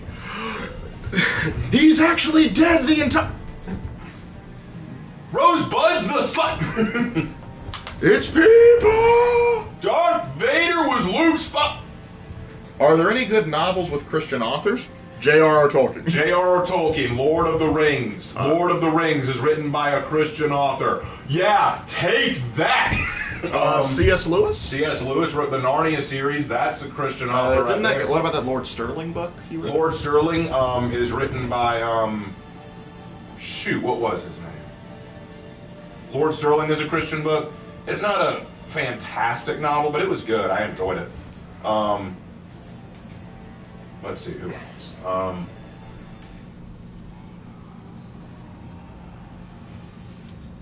Those are the ones that come immediately. Raven Lark, any Latin line you know from the Bible? Any Latin line? Oh yeah. Keep in mind we did not grow up in the Roman Catholic Church. Yeah, we didn't read the Bible in Latin. We read it in English, and I sometimes read it in Korean and Japanese. Yeah, I know some. I have a verse memorized from the King James version because I think it's funny. But you guys have heard that before. Is Narnia any good? It varies. I like the first and second book fine. Yeah. I think what's it called? The Magician's Nephew and Lion, the Witch, and the Wardrobe. Those are good. Prince Caspian was pretty good. I haven't read any others other than those. Lark, you put it up again? Okay, where is it?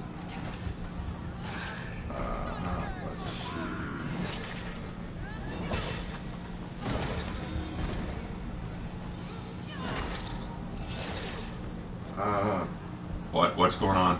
Jaguar is asking if I can read a question that he put up again, and I'm trying to. And he says he put it up again, and I'm trying to see where it is. Because probably baby. Okay. Is YouTube censoring it? I don't see it. Jaguar, put it up again. Because Lark is having trouble finding it. Okay, Mouse says also they were based in Skyrim, as in Skyrim isn't known for its mages, so that's have possibly played a part where there aren't as many Legion mages present. You're right, Mal. That's probably the reason why. I still think they should have tried to, I don't know, maybe even just train some more. Like, I think training your bare bones soldiers on like basic healing magic and maybe some basic destruction or alteration spells would go. Okay, I hate to interrupt, but I just got a message back from my buddy Jay. So here's the thing, guys. Let me tell y'all something kind of funny. One of my followers, who shall remain nameless, but he knows who he is, wrote me a lovely birthday story where he made me a chaplain of the Raven Guard with a unique name. It was very cool. I liked the story. When I found out about this Warhammer disaster that the Templin Institute released, I was going to do it as a scripted response video where I use my avatar. But then I thought, you know what? I don't want to use my Knight avatar or my Halo avatar or another Clayer image. I want to use a Space Marine image. So I said, hey Jay, would you be willing to draw me as a Space Marine? And I sent that message to him much earlier today. I just got the message back. Definitely, I'll do that. So you will get to see me as a Space Marine. Should be fun. You got new friends now, Space Marine? Let's see. Okay. Hold on. What was it? Lord of the Rings versus Star Wars. Fair fight, right? I mean, if you put the universes together, no, because Ariel Luvatar would just wipe the Star Wars universe. Yeah. Angry anime. Here's the thing. If you're asking which one is objectively better, I prefer Lord of the Rings a little more than Star Wars. Nothing against Star Wars, I just prefer Lord of the Rings a little bit more. I think it's a little bit more solidly written. It's a much more creative world, I'd say.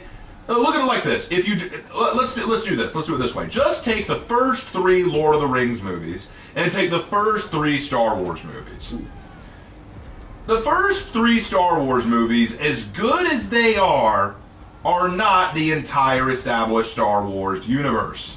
You've got to admit that a lot of things we love about Star Wars did end up coming from the prequels. Like all the different races and worlds and unique wars that happened. Like, you can't deny that a lot of the things we love about Star Wars, the prequels helped to establish, whether you like them or not.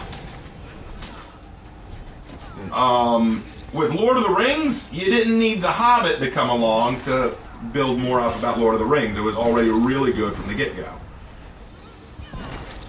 So that's my stance there, but I still love Star Wars. Please don't misunderstand me. This isn't me bashing on Star Wars. We love Star Wars so much, except for what Disney did. But yeah. And okay, Jaguar. Now I see what you're talking about. Now Jaguar. Hypothetically, could a Primarch have an Eldar wife and possibly have a child with it? No, they could not, because the Primarchs, like all the Space Marines, are sterile. Yeah, they have children. They're Space Marine sons through what's called gene seeds, which isn't made through normal procreation. And while Fulgrim, I think back when he was on his own, had political marriages, which were just for politics. He didn't actually have any children with him because, well, he couldn't. A Primarch could marry someone if they wanted to, but they couldn't have children. Yeah. So if Guilliman did marry Yvraine, it's possible that he could do that. He just couldn't have any children with her. It'd also be very controversial, downright heretical to some inquisitors. Well, the thing is, they wouldn't be able to say much against it. They wouldn't be able to. Like, keep in mind, the High Lords of Terra did try and stop Guilliman from regaining power. Yeah, so he spanked him for it. He did, as they deserved. But hypothetically, and also keep in mind, this isn't like in Warhammer Fantasy, like where elves and humans could hypothetically have children. In Warhammer 40k, Eldar and in humanity are just two completely different species, and so they really can't interbreed. Right. In Lord of the Rings, no, they could. In Lord of the Rings, they could. Most fantasy races, they can. Like, I made a half-elf D&D character once, so yeah, it can happen. I made a Centaur D&D character. Yes. Yes, you did, because Paladin with charge, baby. Okay, so true story. Lorik, the first time I tried playing Dungeons and Dragons, it went badly. Lorik talked me into trying a second time. It was a one-shot, but he talked me into trying it a second time. It went worse than the first time, so I said, I'm probably not going to do this anymore. Blame the DM on that. Yeah, you were very mad at our friend who was the DM who really dropped the ball on that. He really didn't prepare very well for it, or prepare at all, and so it was a very unenjoyable experience, and so you from what I understand, you read him the Riot Act. For lack of a better terminology, yes. And and he was apologetic. I don't hold anything against him, but I just didn't have a good experience. So I was really not that interested in trying again. But Lark was saying, look, at least consider it. At least consider trying again. You had a bad experience with that DM because he's not very good at being a DM. Try again. I promise it'll go better. It'll go better. So I was thinking about it, and I said, all right, tell you what, I'm not going to promise anything, but I'll design a D&D character and go from there. And he said, oh, cool, excellent. What kind of D&D character do you want? I said, let's make a centaur. I don't want to just go human, warrior, male. Don't you judge my character. I'm not judging, but it's what you always go. Here's the thing. If you have a video game that allows you to customize your character, like, be it Elder Scrolls, be it Dragon Age, be it Mass Effect, be it anything, like Star Wars, The Old Republic, any game that allows you to make a new race, gender, or style, you can bet money. Lark is going to go, oh cool, that's so creative. White, male, human, let's go. Probably warrior while we're at it. No, sometimes I do mage. Sometimes you do mage, but usually. So I'm the opposite. I'm like, no, I'm going to shake things up. I'm going to go a different race. I'm going to go a different species. I'm going to go a different gender. I'm going to mix things up. I'm going to have some fun with it. And so I made a centaur. Paladin, and at first, true story, I was going to make it a male. But then when we were looking up images that the Dungeons and Dragons website offers for Centaur, the only one that came up was female, and we said, must be a sign. Well, we said, F it, we ball. Yep, and so I made a female Centaur Paladin. Now, I haven't actually gotten to use her in a Dungeons and Dragons thing yet, because y'all are still in the middle of your campaign, and I don't want to interrupt it. Yeah, we're in Curse of Strahd. It's going to be a while. It's going to be a while. And boy, is it gotten crazy. Why am I going this way? I'm stupid. I've made the same mistake, though. But yeah, that's how that works. I'm sorry if you choose a human in D&D, you're weird. I'm not weird. I'm normal. I'm not weird. but actually, like, because I made several characters, not all of them human. I've played 3. 2 of my characters were human. The current one I'm playing is actually Shadar Kai, which is basically like a special kind of elf. So I have now branched out of humanity, but I have made all sorts of, like, I have made a water genasi, I've made a dragonborn, not to be confused with a Skyrim dragonborn. I've made a lizard folk. I've used a Goliath. I've made half elves. I've branched out a little bit. Oh yeah, I actually made a firebolt monk, because why not? So I do have some variety.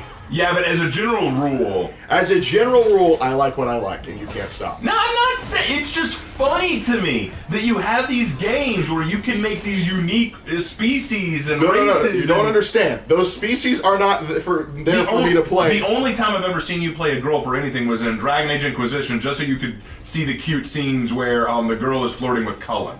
First of all, that's not the only reason I did it. Secondly, those were adorable. They are! I'm not saying they're not! I've done it too, but I was adorable, but also, I didn't just play a female for that, because I've also played I also did a female Quinari, because I wanted to troll Iron Bolt. Yes! Oh, so God. Dragon Age, I did it because the choices are so different depending on your race, and because it makes such a difference, it encouraged me to go back and play it differently.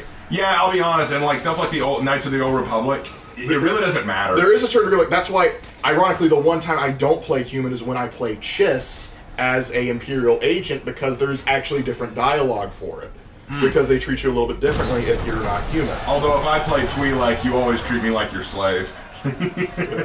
Oh, Miles says, I'm right there with you, Lark. Black, male, buff, human, can wield a sword if there's a vampire option. I feel you there, Mal. I have no problem with that choice. I get it. It's totally fine.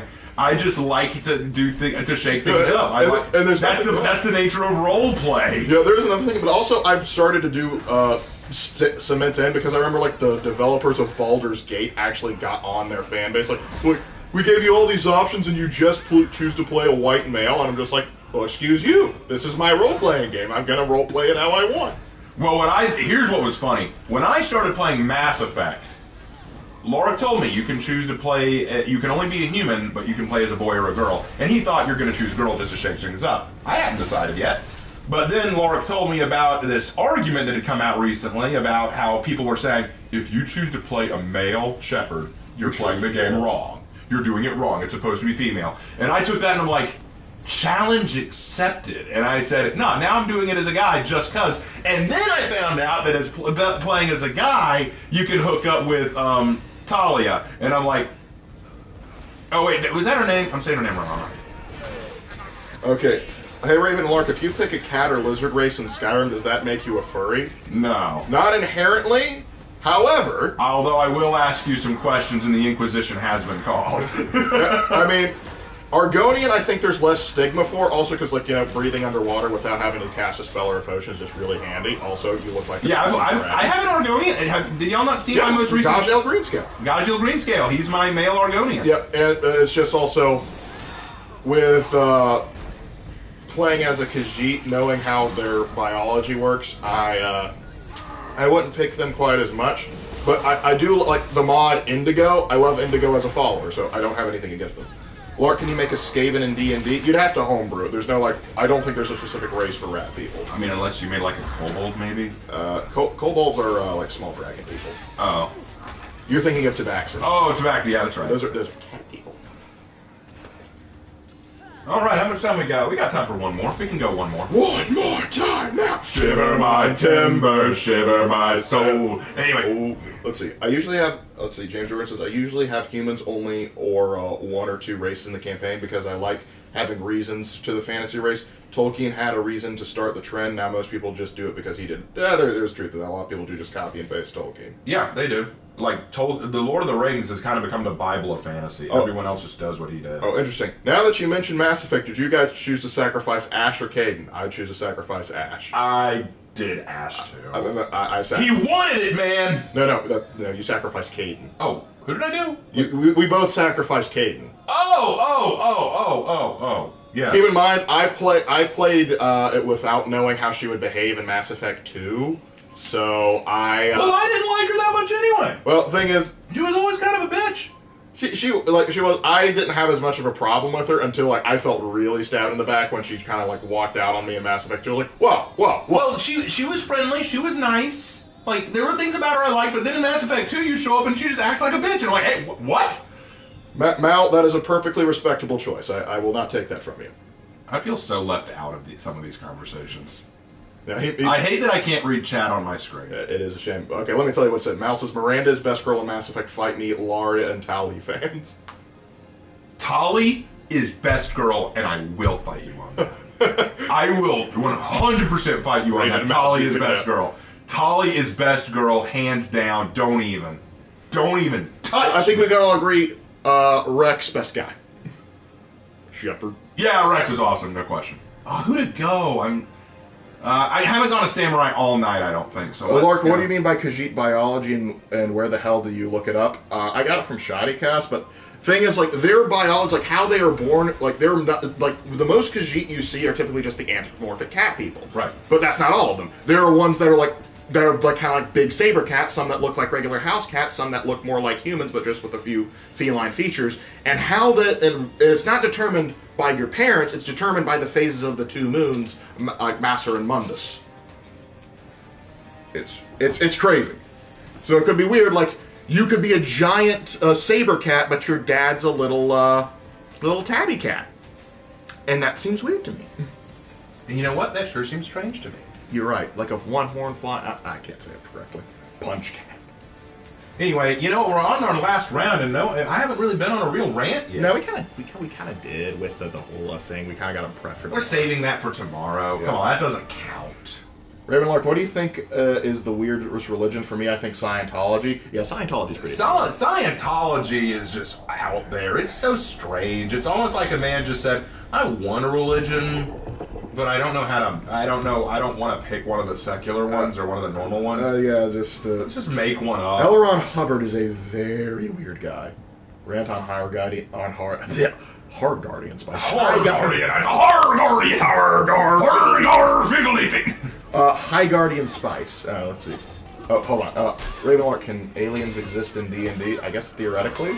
Theoretically. Listen, you can homebrew just about whatever you want. You can just don't tell Wizards of the Coast. I actually said that there should be a zombie apocalypse in D&D. You can make that happen. What do Scientologists believe? They believe you should give them money. I'm about to die! Ironically, South Park did a pretty good job of discussing what Scientologists quote-unquote believe. Yep. But yeah, you can... Rant about Alex Jones. I'll let Alex Jones rant. Alex Jones rants plenty enough for himself. Yep. Honestly, him taking his clips out of context is incredibly fun. Like, if you haven't, after the stream, go look up Alex Jones' Doom Guy. It works too well. It's hilarious. Let's see. Raven, for knowledge's sake, which fruit would you want to have the powers of from, and how would you use it in your own cell? So I guess they're talking One Piece, like if you One Piece devil fruits? If you could pick any one fruit, I guess, that we've already seen, how would you use it differently than the guy uses it? Or girl, I guess. I want the Rumble fruit. I'll be real honest. Oh yeah, that's pretty baller fruit. And how would I use it? I would use it to solve power issues. I would just help like places that have limited power or electricity, and I would like travel around the world and go to third world countries or places that need power or energy and just charge their city's batteries or generators with my body. Like, I think that'd be totally awesome. We would never have a power outage again because I'd just go, oh, power's out, hold on, and then just, I'm good. And you know what? I'd be a superhero. I wouldn't live as a god like Inaru did. Like that was effed up, and so was he. No, I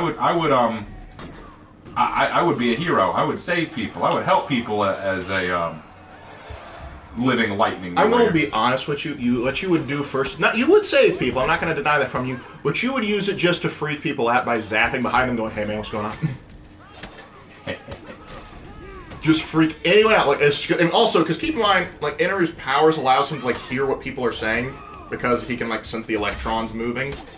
So you would hear, as soon as you heard someone saying something weird, you wouldn't have killed them, you wouldn't do anything, you just pop up right behind them and go, "Heard you were talking smack." Oh, he can also superheat metal because of his lightning and reforge steel or gold into weapons. So I would definitely do that too. Like, that'd be awesome. Here's a good question. Hey Ravenlark, what mythical Zoan that is not in the story would you like to have?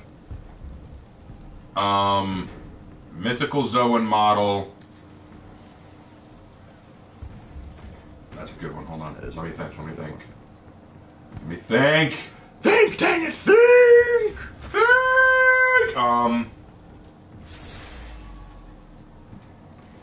No, that one's taken. Shoot. There's Thunderbird. It kind of gets too close to Phoenix, though, doesn't it? Yeah, but it's like a thunder version of it. It's a thunder version of the bird. An Articuno? No. I would... Oh, you know what? Mythical Zone model Gorgon. Oh, that'd be interesting. Although, would I be a chick? Like, would that... I don't think that necessitates... Oh, a Niue. A Niue? Yeah! That'd be kind of cool. Thunder. Thundercats. Ho! Let's see. But yeah, Gorgon would be cool, turning people to stone, having snakes for hair and stuff like that. That'd be kind of sick.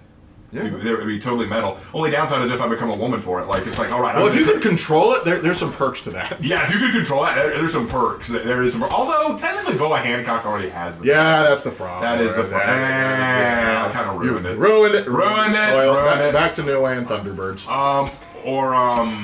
I'd say dragon, but they kind of already have like an Asian dragon. Yeah, they have. Kaido. Kaido, yeah. Dang it, Kaido, you ruined something special. What else? I needed that fucking kill, asshole. What? Oh, he's mad because I killed someone that he wanted to kill. Oh, the problem with that, friend, is you were going to be interrupted by a minion, so it really didn't matter if you killed them and tried to execute. They would have interrupted you. But, okay, you called me an asshole on a live stream. You're a nice person. Lovely person. Who was that? I think that was a Centurion. Ex-Green Ranger? Okay. Well, you feel free to steal my kills. You've done it before. Yep. It sounds like, oh gosh, Xbox 360 Mike. It has returned. Let's see. I saved your life. You didn't save my life. You ruined my death. Do you want me to give you the kill? Do you want? Oh, I guess you didn't want me to do that. I guess you wanted me to. I thought you had that. Okay, bye, asshole. Just. Raven, have you been stream sniped before? Yes. Yes, I have.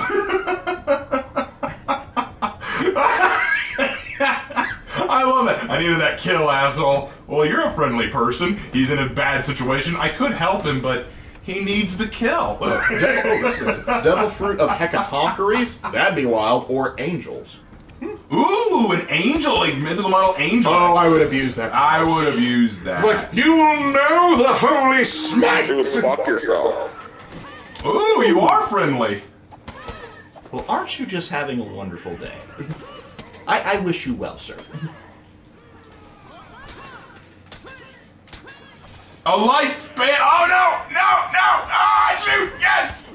I got away. You got that McDonald's drive-through, Mike. He do. I gotta get out of here.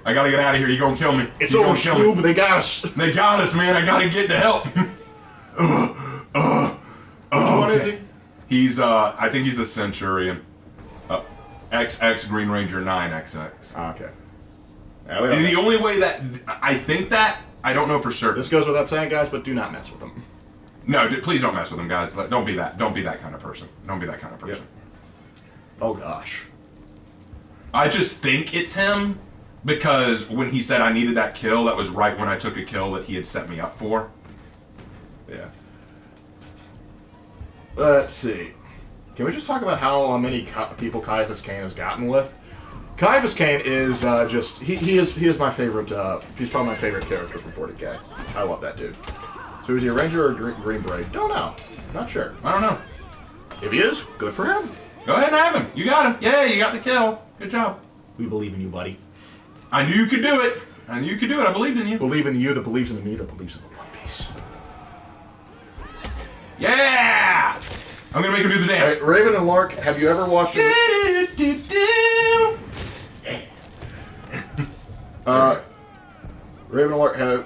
and Lark, ever watched a movie, A Troll in Central Park? If so, can you please indulge me in what was the lesson? There was a lesson to Troll in Central Park is one of the worst Don Bluth movies ever made, if not the worst. I think I don't even know what the message was. I think it was Dom DeLuise wanted a paycheck. Yeah, I don't know what that one was trying to do. Yeah, not exactly what I call a not exactly what I call it. Hey Lark, what would you think of Team Fortress 2 D&D? Are you mad? Do you know what that would do? That would just give Gabe Newell another way to monetize hats. Ah! Don't let us monetize hacks. A Grim Reaper Devil Fruit would be cool. It's like kind of. Could you kind of argue that? I mean, with Brooke. Yeah, Brooke kind of has the revive fruit. Technically, maybe. Take that as a move. Good kill. Oh, I know he's trying to steal all my kills now. You know what? Let him have it. You know what? He can have it if that makes him feel better. There you go, buddy. There you go. I bet you feel happy. I'll bet he feels good. There you go. Have fun, man. Go ahead. Get it, buddy. No, that Valkyrie isn't the one. Oh, it's a Centurion. It's a Centurion who's being a jerk. Valkyrie, actually, earlier I saved Valkyrie from nearly dying, and they said thanks. So that Valkyrie's not the one. I'm thinking it's sent. Which demon fruit is the absolute worst? Which devil fruit is the worst? Oh gosh. Ironically, I think if it was given to anybody else, the devil fruit, Zoan type human fruit, if anyone else ate it, it would have been worthless. But because a reindeer ate it, it's awesome. Yeah, Chopper ate the human fruit, so he can now turn into a human or human hybrid. Imagine if a human ate that. Yeah, just kind of useless. You can now no longer swim. Congratulations. And you get no extra powers as a result. So that would just be the jacket fruit. What? So you get a jacket. Oh, okay. Better be a cool jacket. I'm struggling. It's like I would stay away from any devil fruits, but if there are any god fruits, I'd be happy to consume. Well, there is the Buddha fruit. There's the mythical Zoan type model Buddha, which Sengoku has. Yep. And then there's the one that Luffy has. It has like a solar god in it. Yeah, model Nika. So there are some mythical Zoan gods out there. Like yeah, if I wanted to avoid that though, I just do like become like Garp, be a 6 powers master, so baller that nobody wants to f with you, or like Gold Roger, like he did that one. Oh yeah. I mean, if a human ate the human fruit, they would be able to change shape, wouldn't they? Like become more jacked, smarter, or faster. Oh, you mean like if I ate the human fruit, we could like change my form to whatever human I wanted? Then we'd be talking about. Then again, that's what Bon Clay has. Yeah, Bon Clay has the clone fruit. He can turn into other people or mix and mash things. And then you have the hormone fruit, which Ivankov has. We don't talk about that one. Well, it's not just Ivankov's powers are just weird. No, it's just Ivankov is weird. Ivankov is weird, but funny. But like I would not visit his neighborhood. Yeah, it'd be kind of scary. Just that's an exterminatus right there. Just yeah. Rip Gold Roger. Yes, but remember, the One Piece is real. The One Piece is real. Anyway, Green Ranger quit. Bye, Green Ranger. No, he's still there. No, it said he just left us. Yeah, there he goes. Oh, well, we were done anyway. Yeah. All right, so this is your last chance to get me ranting while I go through all this and to ask questions. So, Lark, you know what to do. Yes. Hold on. I left molasses to juggle somewhere around here. Oh, you're talking about something else. Yeah. Well, there goes our part of the balanced breakfast. Well, I'm going to go through everything and start cleaning up things that I don't need in my characters. This is your chance to ask me any last-minute questions or try to get me ranting before we go. So, have at it, folks. Maybe have my that would be the gift gallon. Let's see. Rant about Hasbro. I'm afraid he isn't up to date on that. Hasbro? Why would I want to rant about Because they own Wizards of the Coast and because of the legal nonsense they've been trying to pull. Because they've actually tried to walk it back as sort of like, please, no, we're not completely evil. Like, no, too late, you already ruined it. I only know Hasbro is the people who own, like, Care Bears and My Little Pony. That's enough reason. It's like, well, I don't have anything against Care Bears or My Little Pony. I'm just like, that's all I know them for. I'm like, okay.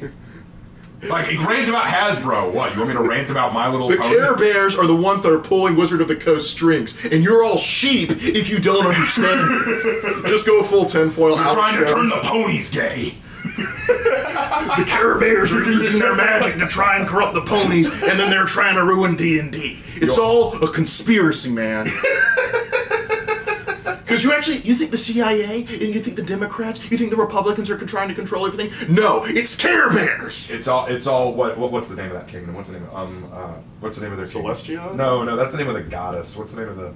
Equestria. It's all equestrian. It's all top. There's tier. probably one poor person that's actually like an equestrian in the sense that they like riding horses and like, you know, competing in like races, and then there's like, do you know about equestria? I was like, is that some sort of like ranch? No. You know, the funny thing is, I love horses. Like, I love horses. They're really cool animals. But it's like, ponies. Why? I remember the first time I got to ride a horse, and the poor kid we had with us, like, he almost got bucked off. That was a scary moment. Well, I think horses are awesome. Oh, apparently we sounded like Alex Jones. Nice. I can sound like a lot of people. But anyway.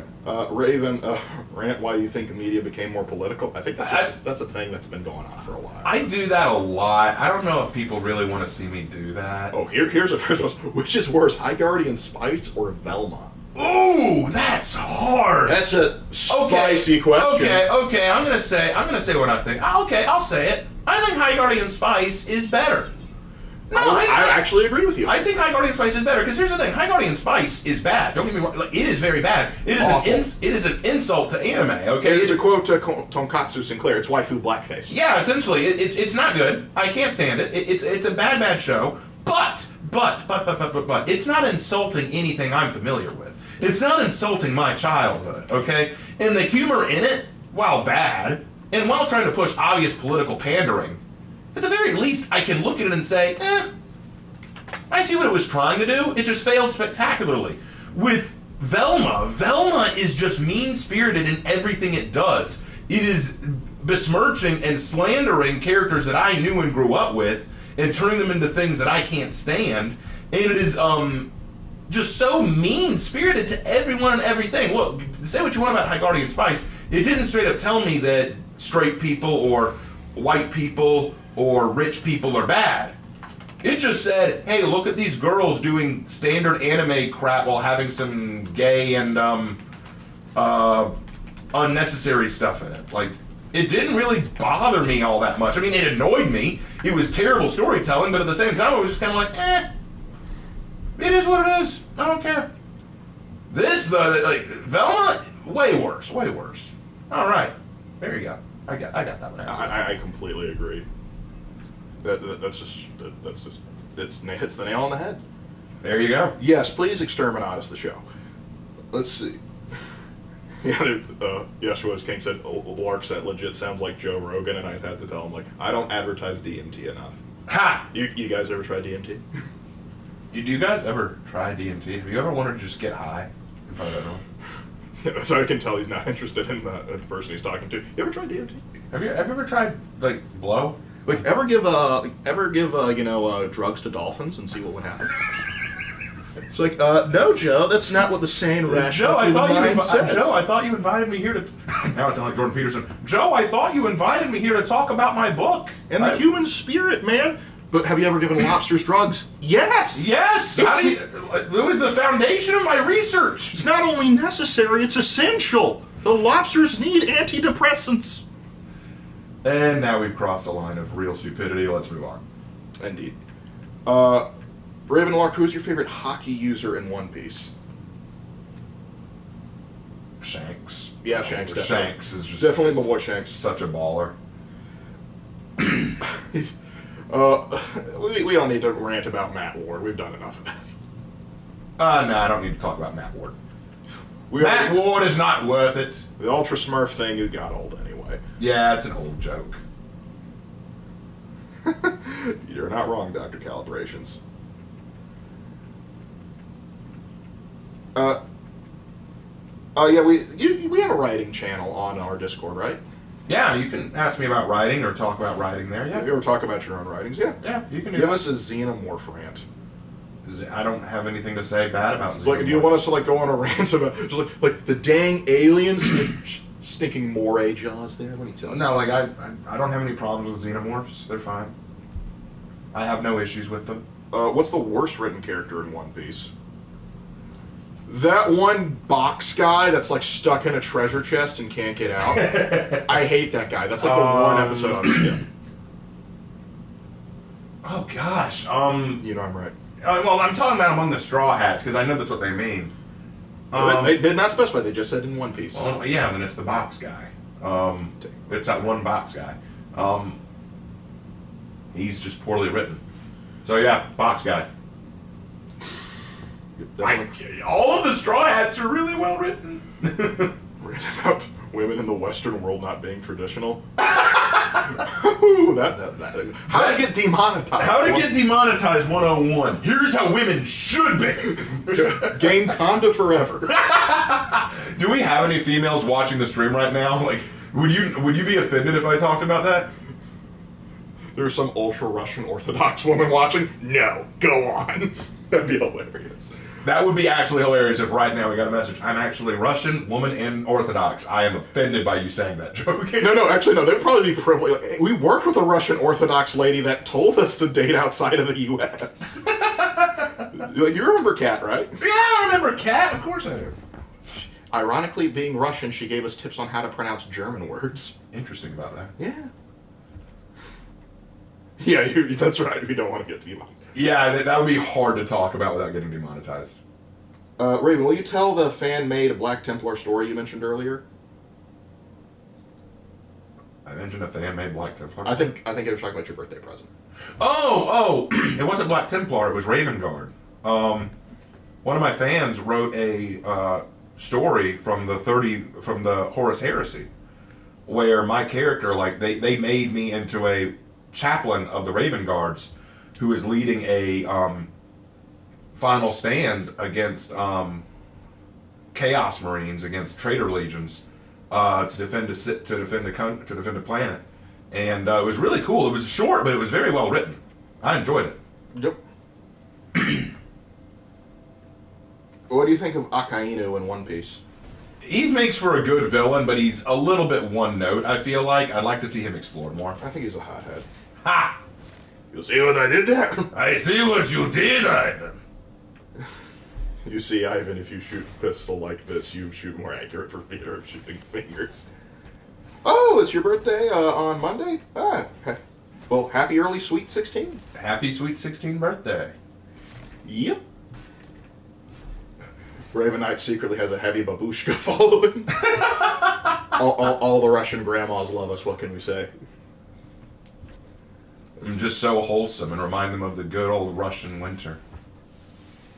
Because I'm cold and merciless. Rant about Andrew. I will actually do that because I have several students that unironically like him, and I had to ruin their dreams. I think Andrew Tate is one of the biggest cowards with a following. Yeah. Because we don't need to get into that. What do you think about Smoker from One Piece? We love the dude. He's cool. I like Smoker. I like his character. Smoker's awesome. He's a G. He's probably the only real reason to rewatch the Logtown arc. Yeah, he's the only reason I would rewatch that. Everything else about Logtown I could easily skip. Yep. Let's see. Have we seen the His Angels comic for Warhammer? No, but we'd probably like it. Right, sounds good. Raven, what do you think of StarCraft? I don't know enough about it. It's a Warhammer ripoff that did very well for itself. I don't know enough about it. No, I'm just giving my opinion. Trying to pick a new execution for Raider. She hasn't gotten anyone in a while. Yeah. Problem is, a person, there are some people that like him ironically, and it's hard to distinguish those people. He is the biggest coward with a following. Yep, he is a swindler and a hustler. And a coward. Who's your favorite Marine in One Piece? We've been asked this. We've been asked this before. It's hard to pick, but I like Commander Jonathan. Yeah, either Jonathan or Garp. Commander Jonathan or Garp, those are my two favorites. I still love. I also like Fujitoro. Fujitoro's yeah, awesome. Fujitoro's and Smoker, of course, and Kobe. See, that's why it's hard to pick. There's some really good ones. And does Zephyr count because he's no longer one? Zephyr? The guy from the movie. Yeah, but he's with the Neo Marines. I don't know if he counts. Yeah, that's what I'm saying. Yeah, Michael LaWolf, you're right. I mean, the Romanian police got him. So Andrew Tate is Usopp. Don't you dare compare Usopp to Andrew Tate. No. Usopp is way better than Andrew Tate. Usopp would never cheat on his girl. No. He wouldn't cheat on a boat. Unless you want to compare the Married to a Bugatti, which I would not. Because that's like my kid's like big excuse for why they like him is like he has a Bugatti. Like, okay, Mr. If your opinion of someone is based on what they have, you live a very sad life. Yep. It's just ridiculous. I'll get this one. Yeah, he does seem kind of like a cult leader, doesn't he? He does. Oh gosh, is the next Far Cry game going to be about him? Ooh. We're into about the worst execution in For Honor. Let's get through all the executions before I do that. Actually, that'd be great. Like, and after you're all done, and now for the very worst one. I could say which one I think is the best and which one I think is the worst. Yep. I think unless there's any others, like any other good ones that we can answer, or like I think we've kind of wrapping up. Oh, hold on. So, Raven, I was wondering, would you at some point react to your old vids of your channel, like 2 or 1 year videos, to see how much they've evolved? Depends on which video. I mean, which one should I react to? Yeah, it would like. I mean, I guess I could look back at my old analysis series and compare them to my Heroes in History. Yeah, because we could talk about like how much the game has changed mechanically since then. Yeah. Like genuinely, I could look back at my Warlord analyzed video and say, "Dang, I was wrong there," because I hated on Warlord in my analysis video. Now he's a good boy. Well, the thing is, I didn't like Warlord because all I saw him as was a massive turtle without a large kit. I was like, there's nothing to him. All he really has is a defensive playstyle, and I'd like him to be a bit different than that. But as I've played him and really figured him out, he's much better than I gave him credit for. And while I still say he is the hardest turtle in the game, I don't think he's bad at all. I think you can definitely play him well. I just am not good at him. I think my biggest problem back when I was doing analysis videos was I did let my overall ability with the characters affect some of my opinions. Like, I was not good at Warlord, so I did not think highly of Warlord. I was not good at Berserker, so I did not think highly of Berserker. I was not good at Aramusha, or Shinobi, or any of these other characters, so I did not think highly of them. And that showed in some of my videos, and I regret that tremendously. Because I was not being objective, which is part of the reason I did Heroes in History, and one of the reasons I did the Executions Graded videos. Because I'm like, no, now I want to be more objective. I've grown a lot more, I've matured a lot more, I've changed a lot more. I want to make better quality content, and so I did. And I think that what I'm making now is a lot better. I think the Heroes in History is a lot better. And here's the thing. People have been asking me to do a Magi analysis video. And I haven't decided if I will. Because for one thing, it's a little late now. He's been out a while. But two, what would I do with the Magi analysis video that I haven't already done? Like, what do I do in analysis videos? I introduce the character. I talk about their drip, about what they're wearing, what they're based on. I talk about their history. I talk about their weapons. I talk about their playstyle, and I talk about their executions and what I think about them. Well, with their history, I do that now with Heroes in History. With their drip, I do that with my How to Build series. With their executions, I do that in my Executions Graded. And as for their playstyle, I think there are way better people out there you could be taking tips from, because I am definitely not the best For Honor player. You could definitely go to people like Freeze, or John DeLiner, or Marco Yolo, or any of these other people who play these characters very well and do great videos and discussions on how to do them well. As for me, I'm the history, lore, and martial guy, which is cool stuff, but I know that I'm never going to be the best For Honor YouTuber just because most people aren't looking for the history of it. Because I still get comments to this day, this isn't a historical game. And I'm like, I'm aware. I'm aware of that. Like when I did my talk on how I felt like Ravier was kind of a joke because she's just this Crusader Christian wannabe who's meant to represent the big mean Crusaders invading peaceful Arabia. You were like, you are aware this isn't actual history, right? I'm like, oh, no, what? Real? What? What? Since when? Since when? Are you serious? What? I thought that this was totally accurate. Are you implying to me that the Vikings didn't run around with their The best part about it is anytime they always tell me that I'm being biased or whatnot, I always ask them the same thing and they can't answer it. If I'm biased and this was if I'm biased and there's nothing wrong with Ravier and they're not trying to do a Crusader versus Arab thing here, then why on earth didn't we get a Tiandi hero skin and have the Tiandi do everything that Ravier's doing? They have trouble with They can't answer that one as easily. That one's not as easy to shut down. Mm-hmm. Because then they have to acknowledge, it's... yeah, not as easy when suddenly someone shoots that cannonball. Oh, here's a question for us. All right, this may be the last one. Hit me Hey, with it. Raven and Lark, have you ever been have there ever been fights at the schools you guys have worked at? Yes. Yes. For both of us. Oh my we have God. both had to break up fights. Raven has broken up more fights than I have, though. The first school that I worked at, fights happened so regularly.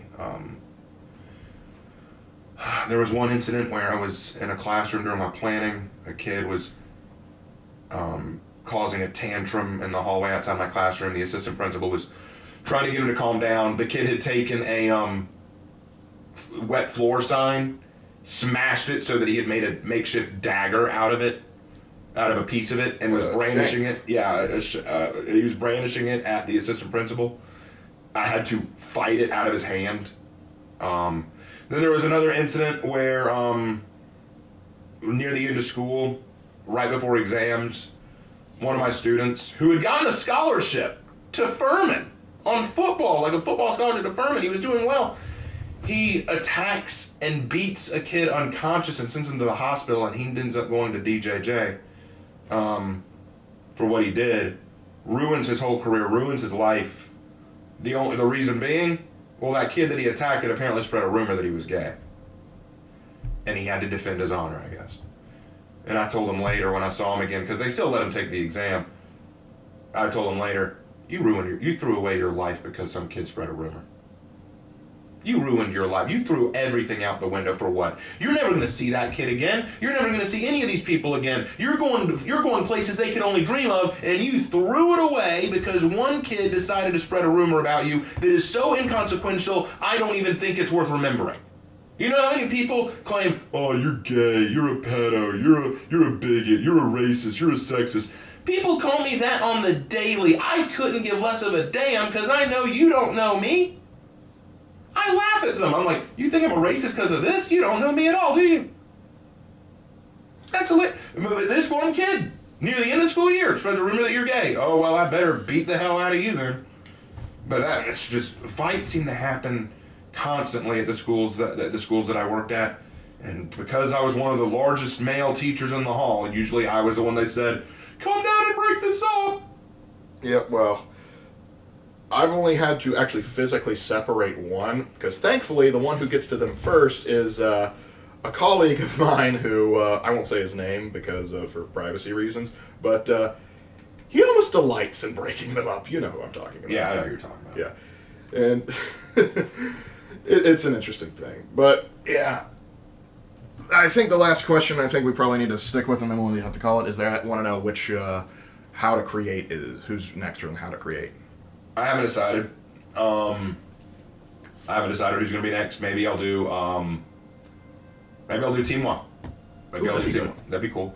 But that won't be for a little while because, of course, we've got tomorrow's big stream. So just a reminder to everybody, tomorrow at 1:30 p.m. Eastern Standard Time, so going to be midday for everyone on the East Coast of the United States, I'll be doing a live stream where I talk about one of the worst takes the Templin Institute has ever had, and why they should be ashamed of themselves, not just for the take, but for how they behaved. Lark and I will both be there. It'll be a live video, so you'll get to hear us talk about it in a stream. You can talk to us in chat, and we'll do our best to clarify everything. Look, it's going to be fun. And then after that, another response video, not live, will be released from a CBR article talking about One Piece, which is just silly. And then, who knows, we may end up with even more response videos in the future. I wasn't expecting so many response videos, but there you go. And then on Thursday of next week, Thursday is going to be the live reveal of the new hero for Honor. January 26th, mark your calendars. I will be there to do a live response to it. I am super duper excited for that. I hope you guys are too. Lark is still working on Assassin's Creed Origins. Making some major headway. Making real headway. We're hoping to get that video out by the end of January or the beginning of February, one of those two. That's our hope. And then after that, I will get back to work on Odyssey and hopefully get that out just as soon. I don't know. But that's about all I know right now. A new For Honor and Glory chapter is being worked on, and the next Nomad chapter, since a few of y'all seem to like that, is ready to go, but Jay asked if he could have some time to edit the cover image that I use. So there is that. Anyway, that about finishes everything up. Don't forget to check out the Teespring store where we sell some merch, and my Patreon where you can donate as much as $1 a day. Anything really helps out. Thank you to all of you who donated in this stream. And if you haven't donated and want to know how you can support the channel, definitely go to the 2 places I mentioned before, or you can just watch my videos and subscribe, like, and comment. That helps with the algorithm. And don't forget to watch the ads that you see and maybe give them a click. That helps me out as well. Thank you guys so much for watching this stream tonight. Had a lot of fun. And as always, guys, I will see you in my next video, which is tomorrow. Take care. Have a good one, guys.